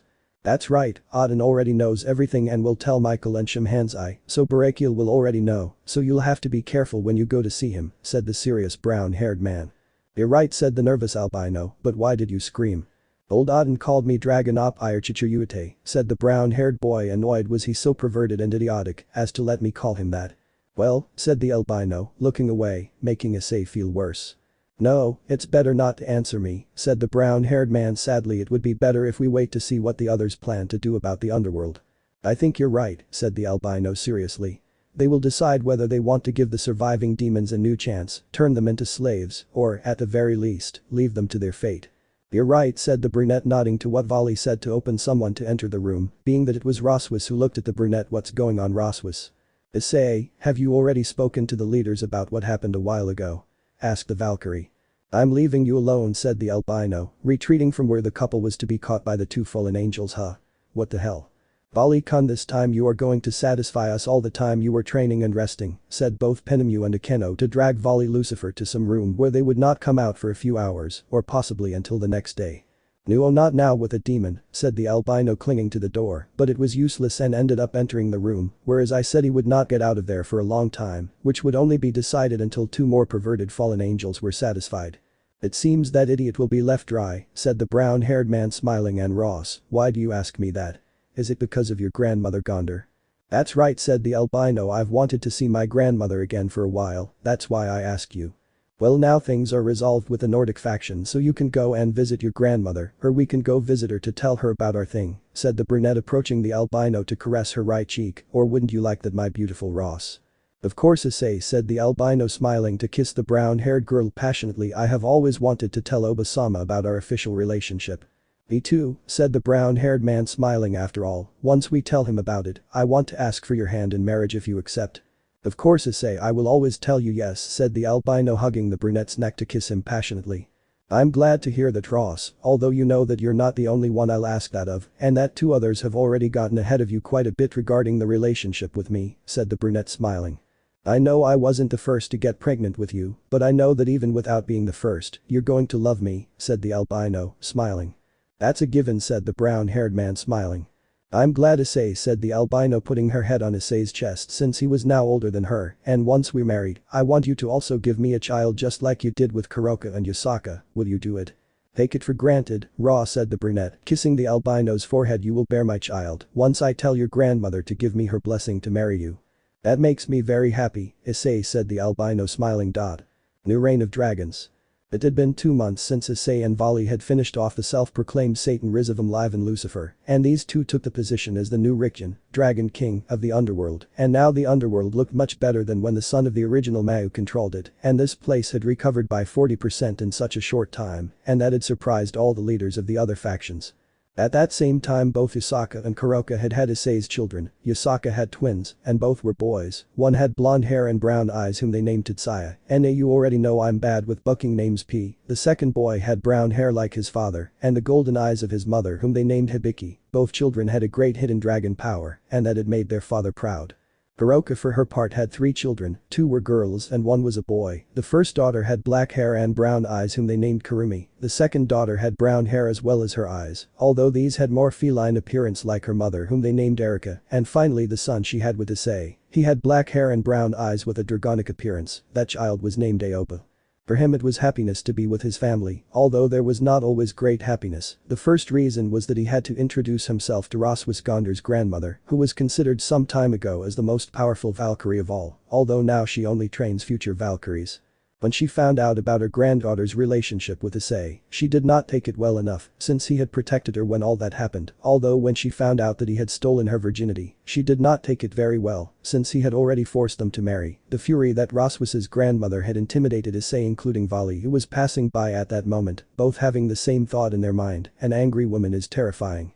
After the week where Roswis introduced her grandmother to her relationship with Issei, they both got married.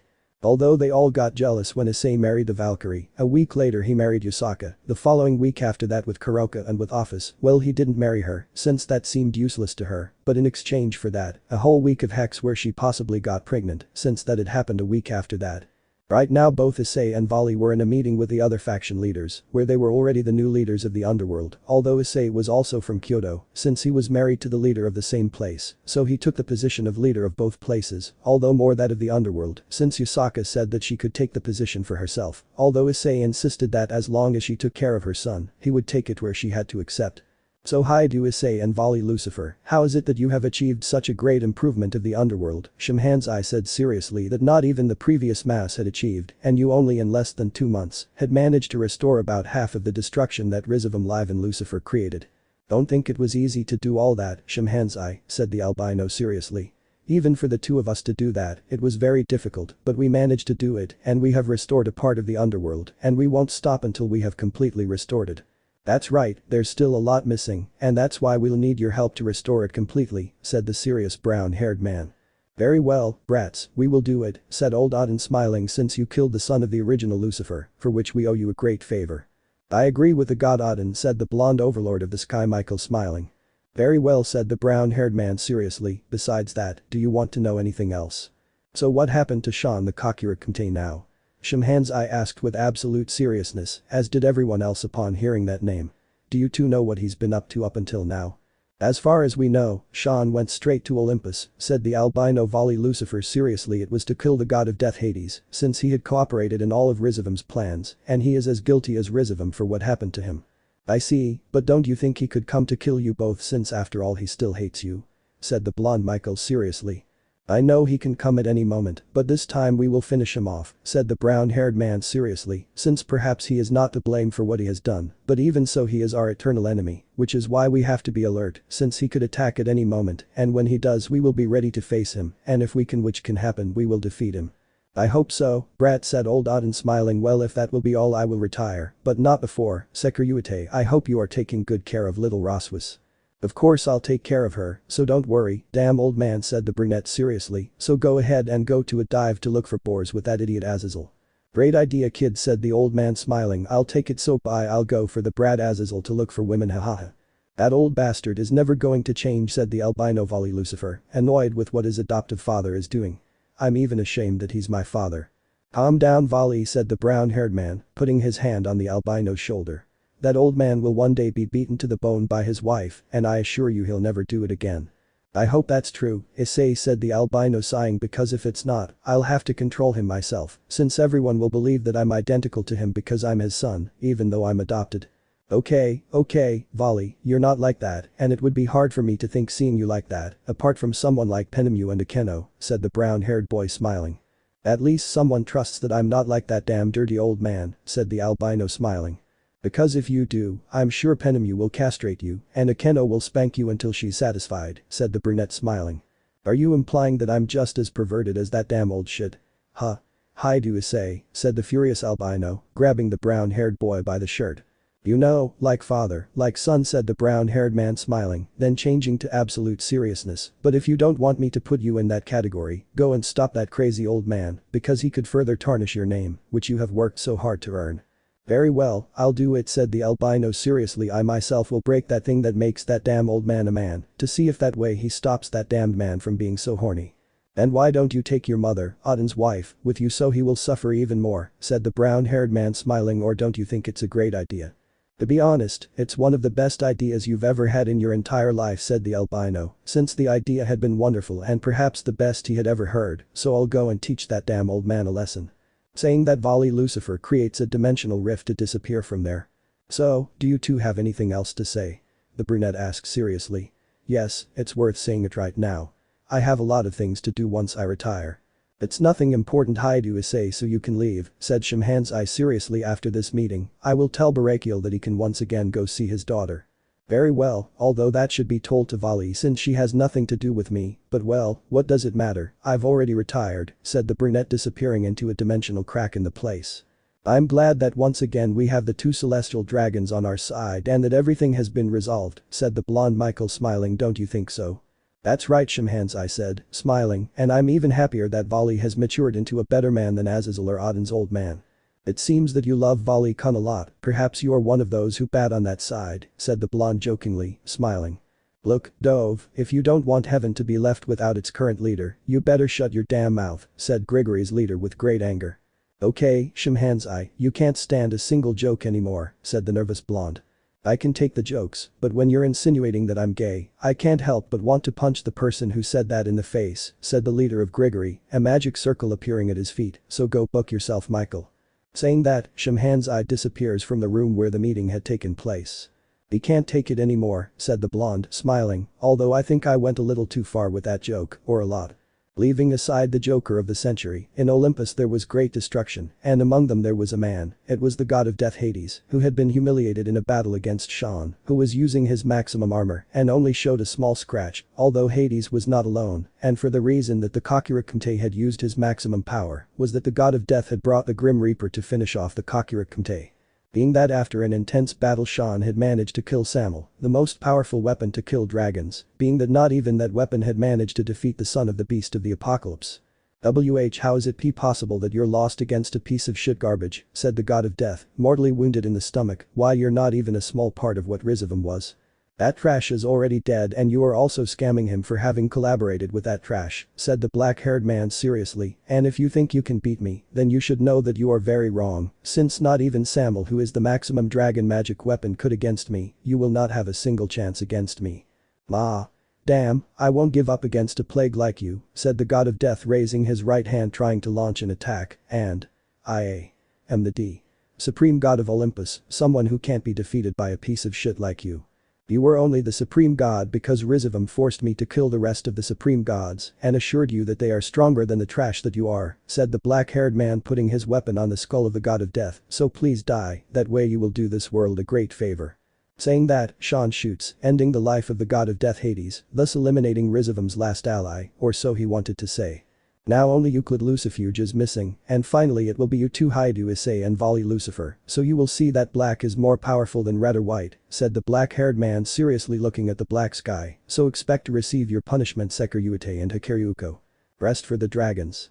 It had been a month since the last meeting, with both Issei and Vali resting in their respective homes, the brown-haired girl in Hyoudou with Isaka, Kuoh, Roswis and Ophis, the latter having told him that she was pregnant by Issei, which had upset the Valkyrie Roswis, since she was the only one who was not pregnant by the Sekiryuutei, and thus she was occasionally forcing the brown-haired girl to get pregnant, and he said that in due time, she would get pregnant one day by Issei himself.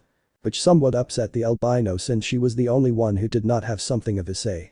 Although not everyone lived in happiness since when Akeno told her father Cadre Betrayal about the relationship she had with the Sekiryuutei being that he had become enraged with him being that he had in mind to kill him, although he had been calmed by Penemu, who made him suffer by giving him a large number of blows, although for him that was a lot of pleasure, right? He was a complete masochist of which Akeno inherited from him and the sadist of her mother, being that after that he had to accept the current relationship that his daughter had with Vali Lucifer, but of something he had not been saved since after that Betrayal's daughter Himejima Akeno had said that she was pregnant, which surprised Vali as well as Betrayal, being that as soon as he found out about that he did not hesitate for a single second more to beat young Lucifer to a pulp being that this time he had succeeded since Penemu had also joined him in the blows towards the Sekiryuutei. That day the Sekiryuutei Vali Lucifer had received the biggest beating of his life, since he had received that from a furious woman and a father-in-law, as are more furious than the cadre, being that both were the most terrifying beings for a man, and they say otherwise if it isn't true, men, what scares you more, a furious woman or a furious father-in-law? Say it in the comments. Leaving that aside, the underworld was already almost completely restored thanks to the support of the other allied factions, thus achieving that the underworld was currently restored by 90%, being that thus the problems in that place had been almost completely resolved, except for one or another old demon, who preferred the old mandate of Rizevim, being that those were eliminated or punished by Issei and Vali. Being that in this way both gained more respect from the demons as well as the other factions.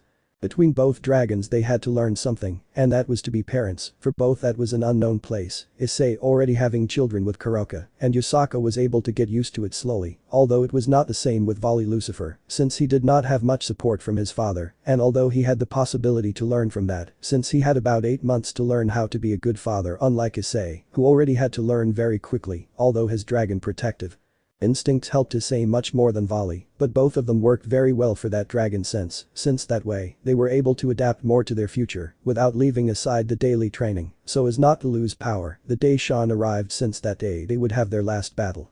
Right now both dragons were in one of the rooms of their mansion in the underworld, since a new meeting would be held there soon, since they knew about the extermination of the god of death, Hades of the Olympus faction, since for Issei and Vali, it was nothing strange since they knew that it had been the Sekiryuutei Sean who had killed him, since that god had been allied with Rizevim, since he was as guilty as the son of the original Mau himself. Right there were only Issei and Vali sitting there relaxed since it was Issei who spoke first. Hey Vali, how did it go with Betrayal when he found out Akeno was pregnant? The brunette asked. What? The albino said, surprised. How did you know Akeno was pregnant? She told Roswis, said the brunette smiling. Maybe she lost all feelings for me, but she is still Roswis's friend, so she told her and she got mad at me. But why did he get mad at you? The albino asked seriously. She also wants to get pregnant since until now Yasaka, Kuroka and Ophis have been or are pregnant with me and she feels excluded from that, said the brunette seriously. But don't change the subject, how did it go with Betrayal?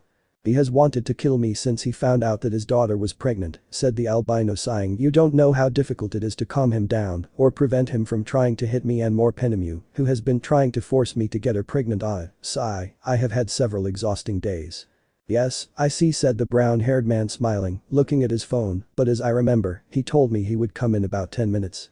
What? Said the scared albino. I'm getting out of here.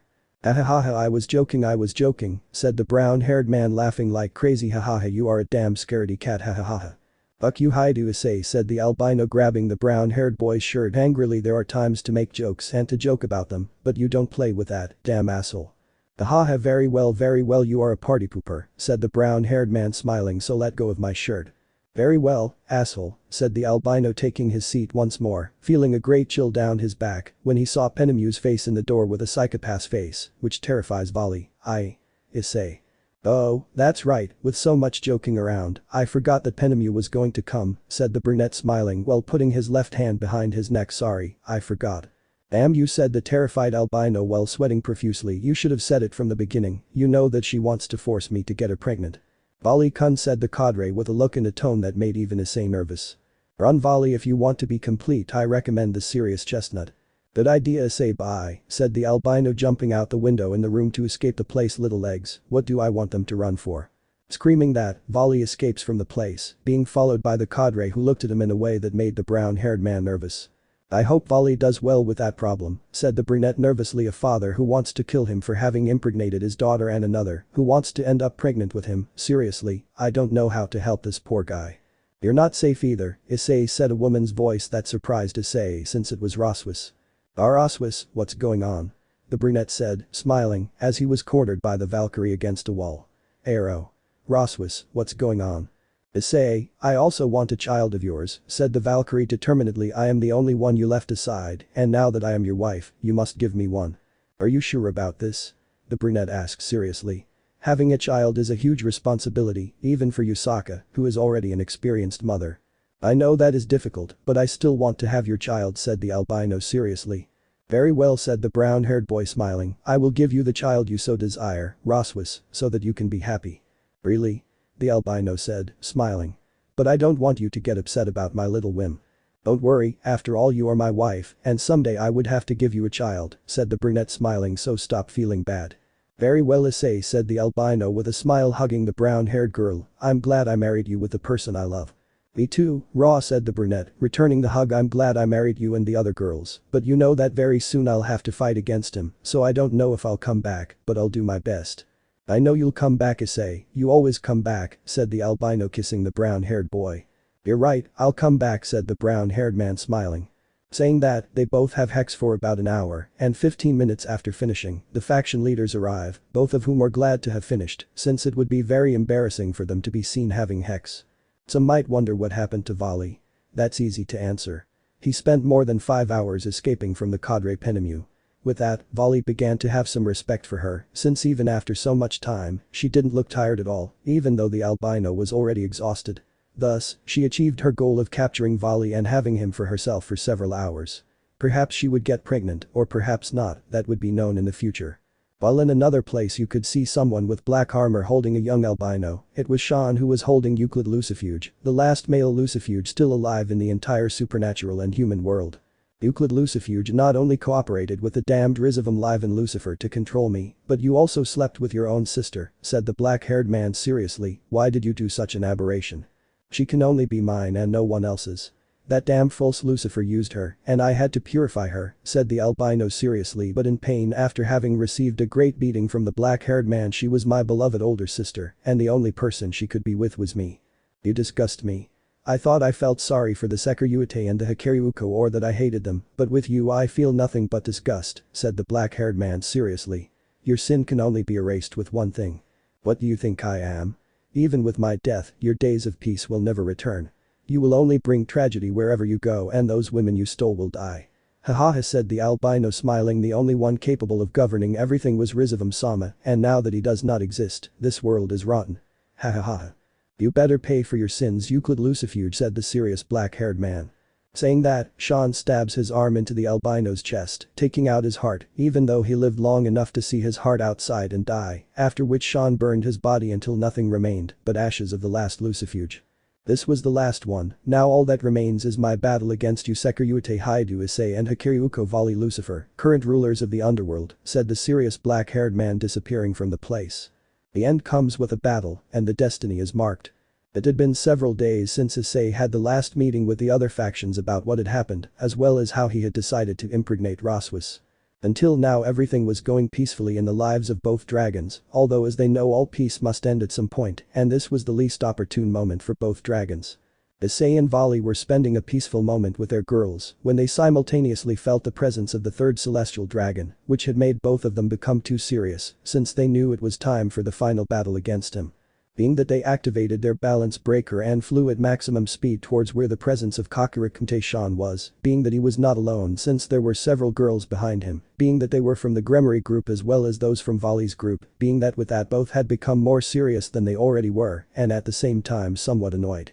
The two of them may have already erased all feelings they had towards those girls, but they still don't deny that seeing them with him makes them feel somewhat furious. Okay, Sean, so now's the time you want to have our final battle, right? The brunette asked seriously. Of course, Sekiryuutei, said the black-haired man, seriously activating his balance breaker. I'm sorry for the delay since I was eliminating a few pests. We know that very well, Sean, said Vali seriously. This time you have eliminated the Greek god of death Hades, in addition to possibly having killed the last Lucifuge, Euclid Lucifuge. That last one deserved to die, even though he may have been innocent in what Rizevim did, said the serious black-haired man, since he committed the sin of sleeping with his own sister.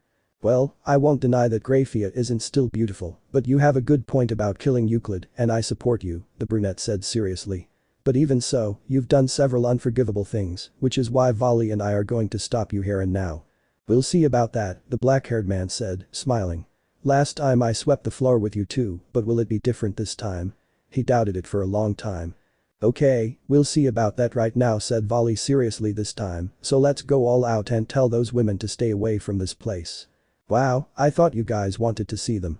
I guess I was wrong, said the black-haired man smiling. But anyway, if you guys want to leave, then I will. Girls, get out of here, this is going to get a little hectic. When he said that, the girls who were accompanying him moved away to a certain distance to let their beloved fight with complete freedom. Okay, Vali and Issei, let's get started, said the black-haired man smiling. That's what I was hoping to hear, they both said, smiling. Saying that, the three expel a large amount of power, being almost equal among themselves, since Issei and Vali's were only slightly inferior to Sean's, although that small difference could cost them their lives.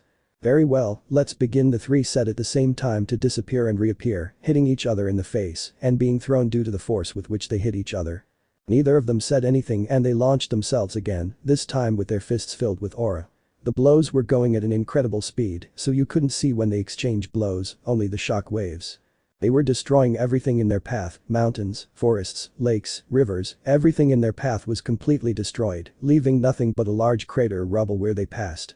The three stopped to launch great torrents of power, but these attacks were stopped by the hands of the one who receives them, since they came out without the gauntlets of the armor and some slight burns, but there were no signs of exhaustion and only a big smile of satisfaction. Hyoudou, Issei and Vali, Lucifer haven't done it yet, said the black-haired man smiling, but is that all they can do? Not at all, I'm just starting, said the brown-haired man smiling. That's right, so let's get on with the fight and leave the talk aside, said the serious albino. Sounds good to me, so here I go, said the black-haired man appearing in front of Issei and Vali, hitting them in the stomach. Let's continue with this battle. The three of them wrapped themselves in a great amount of power to launch each other, creating a great shock wave that destroyed everything in its path. The blows they gave each other were even faster each time, being that with it they only concentrated on the attack, leaving aside the defense. Being that with it their armor broke as if they were paper, but even so they did not care at all about that and continued hitting each other to get away a good distance and charge a great amount of energy throwing them against them, creating a competition to see who would win. The attacks were almost equal, with Issei and Vali beginning to take the advantage as they were two torrents of great magnitude, and with that Sean saw that he would have to increase his power, and so he did. I think I underestimated them a little, said the black-haired man, increasing his power without stopping launching the torrent, so I'll go all out purgatory destroying dragon.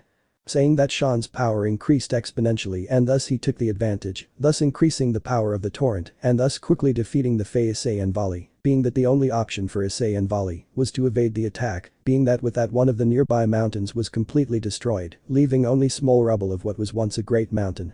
Which did not surprise Issei and Vali, since they knew more than anyone the power that the Sekiryuutei and son of the beast of the apocalypse the Trixa managed to achieve. Very well, Sekiryuutei and Sekiryuutei, are you going to give up and die without suffering or decide to fight and die in the fight we will have? Said the black-haired man seriously. Of course, we'll never give up, Vali said seriously. First, you show up and do all this to us just because we blindly trusted that crazy old man Rizevim, making us suffer so much, and you think we're going to give up without a fight?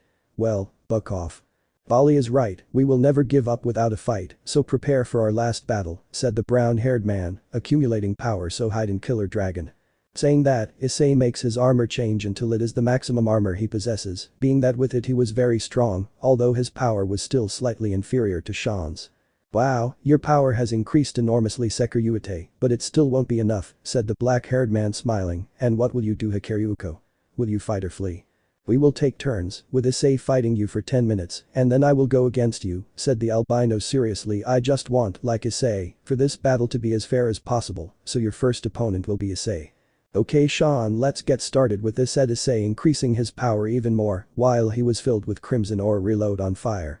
Saying that, Issei goes at an incredible speed against Sean and hits him, leaving the black-haired man somewhat surprised by the speed that the brown-haired man had gained, since he did not expect Issei's speed to increase enormously. What speed and strength, said the black-haired man seriously, but I still won't give up, come for me, Sekiryuutei, Hyoudou, Issei. Saying that, they both collided high speeds, punching and kicking each other, which they could have easily stopped since it was a close call, but even so, they both moved away to launch themselves at enormous speed against the enemy, colliding their fists and thereby destroying their gauntlets, leaving only their arms without any protection, but surprised by the force with which they managed to hit each other, thus moving away from each other a good distance. They restored their armor to launch themselves once again into a fist fight, in pure DBZ style. Neither wanted to back down, and so they went on for more than 9 minutes hitting each other until the two gave each other the final blows. Issei hit Sean in the face, and the black-haired man hit Issei in the chest, both breaking the corresponding areas of the armor, while a thread of blood came out of their lips and sweat appeared on their faces, but even so, once again they launched themselves once they had restored their armor. Being that way, they gave each other some kicks with large amounts of dragonic power and Dragon Slayer in the kicks, being that they impacted the opponent's back and with that throwing them to the ground without their armor in that part. On the ground, both were panting slightly but still decided to jump once more, even though when they were about to launch an explosion in front of them they had been stopped, even though the culprit of that was no one else but Vali, who was a bit annoyed. I'm sorry, but it's my turn, said the albino. The 10 minutes have already passed. Very well, said the brunette seriously, deactivating his maximum armor, fight with Vali's little one. Shut up and never call me that, Hyoudou, Issei, said the albino annoyed silent killer dragon. Saying that, Vali is wrapped in his maximum armor, which was almost as strong as Sean's, although Sean's was slightly superior. Okay, before we start I want to ask a question, said the black-haired man seriously. That technique you did, Sekiryuutei, called reload on fire, is a good technique. You put me in big trouble in the fight. That technique is one of the powers that Ddraig was able to create for me with this armor. In short, we invented it, said the brown-haired boy smiling. Didn't you get that from an anime? Said the albino with the poker face. Shut your damn mouth, said the brunette nervously. Just because I like that technique doesn't mean it's plagiarism, so go and fight Sean. Very well, boss, said the albino looking seriously at the black-haired man. So Sekiryuutei, Sean, son of the beast of the apocalypse Trixa himself, can we begin? Of course, Sekiryuutei, said the black-haired man smiling. Let's begin.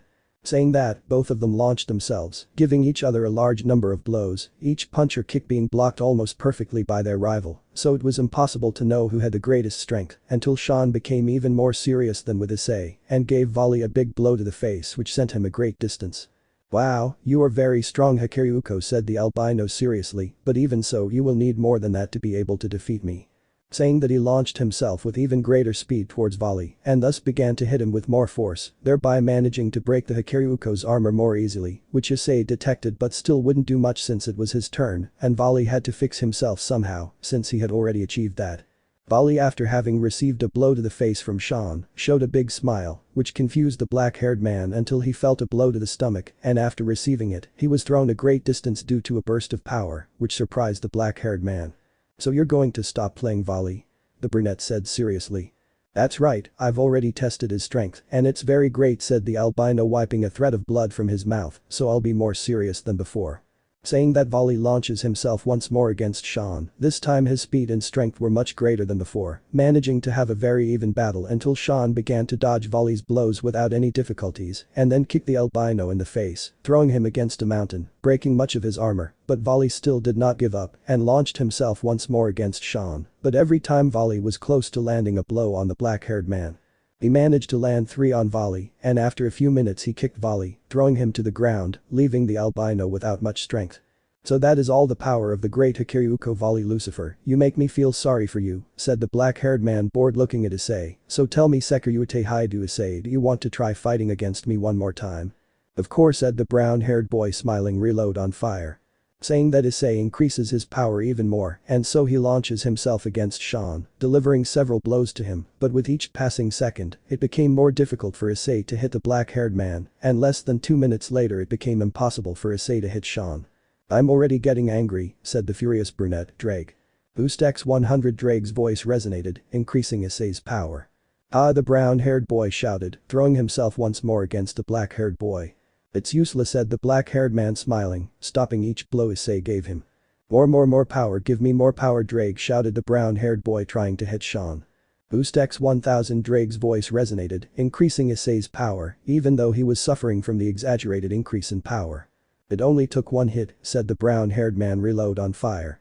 Issei's power increased even more as he launched himself at Sean, trying to hit him countless times, but all the blows were stopped with difficulty by the black-haired man, although with each blow Issei gave him, it was even more difficult for him to maintain that level of power in his body. "You have fought very well, Sekiryuutei, but your body will not withstand the great amount of power you have, which is why you are losing easily," said the black-haired man seriously, "so it would be better if you gave up and left before you die by your own cause." "I will not give up," said the brunette seriously, while lightning bolts came out of his body and his muscles tensed as each time his body was close to collapsing, exhausted. "No matter what, I will not let you take Kuoh, Yasaka, Ophis and Ross, I will never let you do that, so I will not give up." "He's right, I won't let you take a Kuoh or Penemu either," said the albino, standing up while restoring his armor. "That is unforgivable to me, you already took Lavinia, so I won't forgive you for taking another one."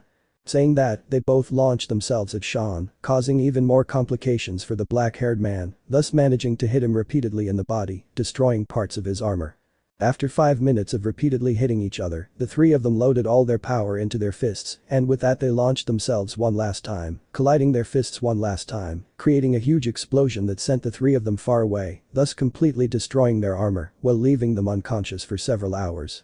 Once they came back to their senses, they saw that they were still where they were, and there was great destruction, although the latter did not matter to them, and they decided to get up with great pain in their bodies, staring at each other. "I think this will be a temporary tie," the black-haired man said, smiling, "but that doesn't mean we're friends, just eternal rivals until one of us wins." "That's fine with me since I didn't even think about being your friend," said the albino seriously, "I'd rather die trying to kill you." "You're right," said the brown-haired man seriously, "so you'd better leave our territory and only come back when you want to die."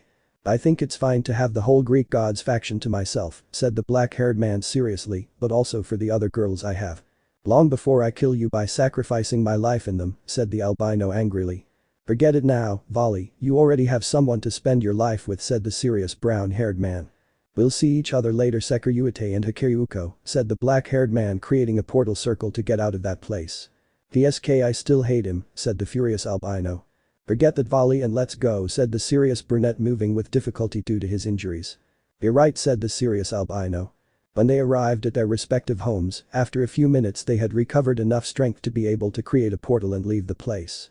Issei and Vali tried to spend their lives living with their wives, although they did not stop their training, because Sean could appear at any time, although for more than 5 years, no one knew about him until they saw when he returned for a new battle with the girls that he took from the 2 celestial dragons, being that they had children of him, which made the 2 enraged, leading to a great fight where their bodies could not even endure, being that a great explosion was created where the 3 died, leaving the boys' wives with great sadness.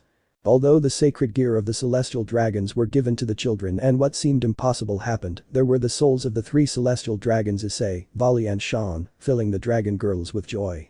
Let me know in the comments below if you guys want the next part. Also check out my other video that has been shown and left. Thank you for watching. If you enjoyed this video please like and share this video. And have a fantastic day. Bye.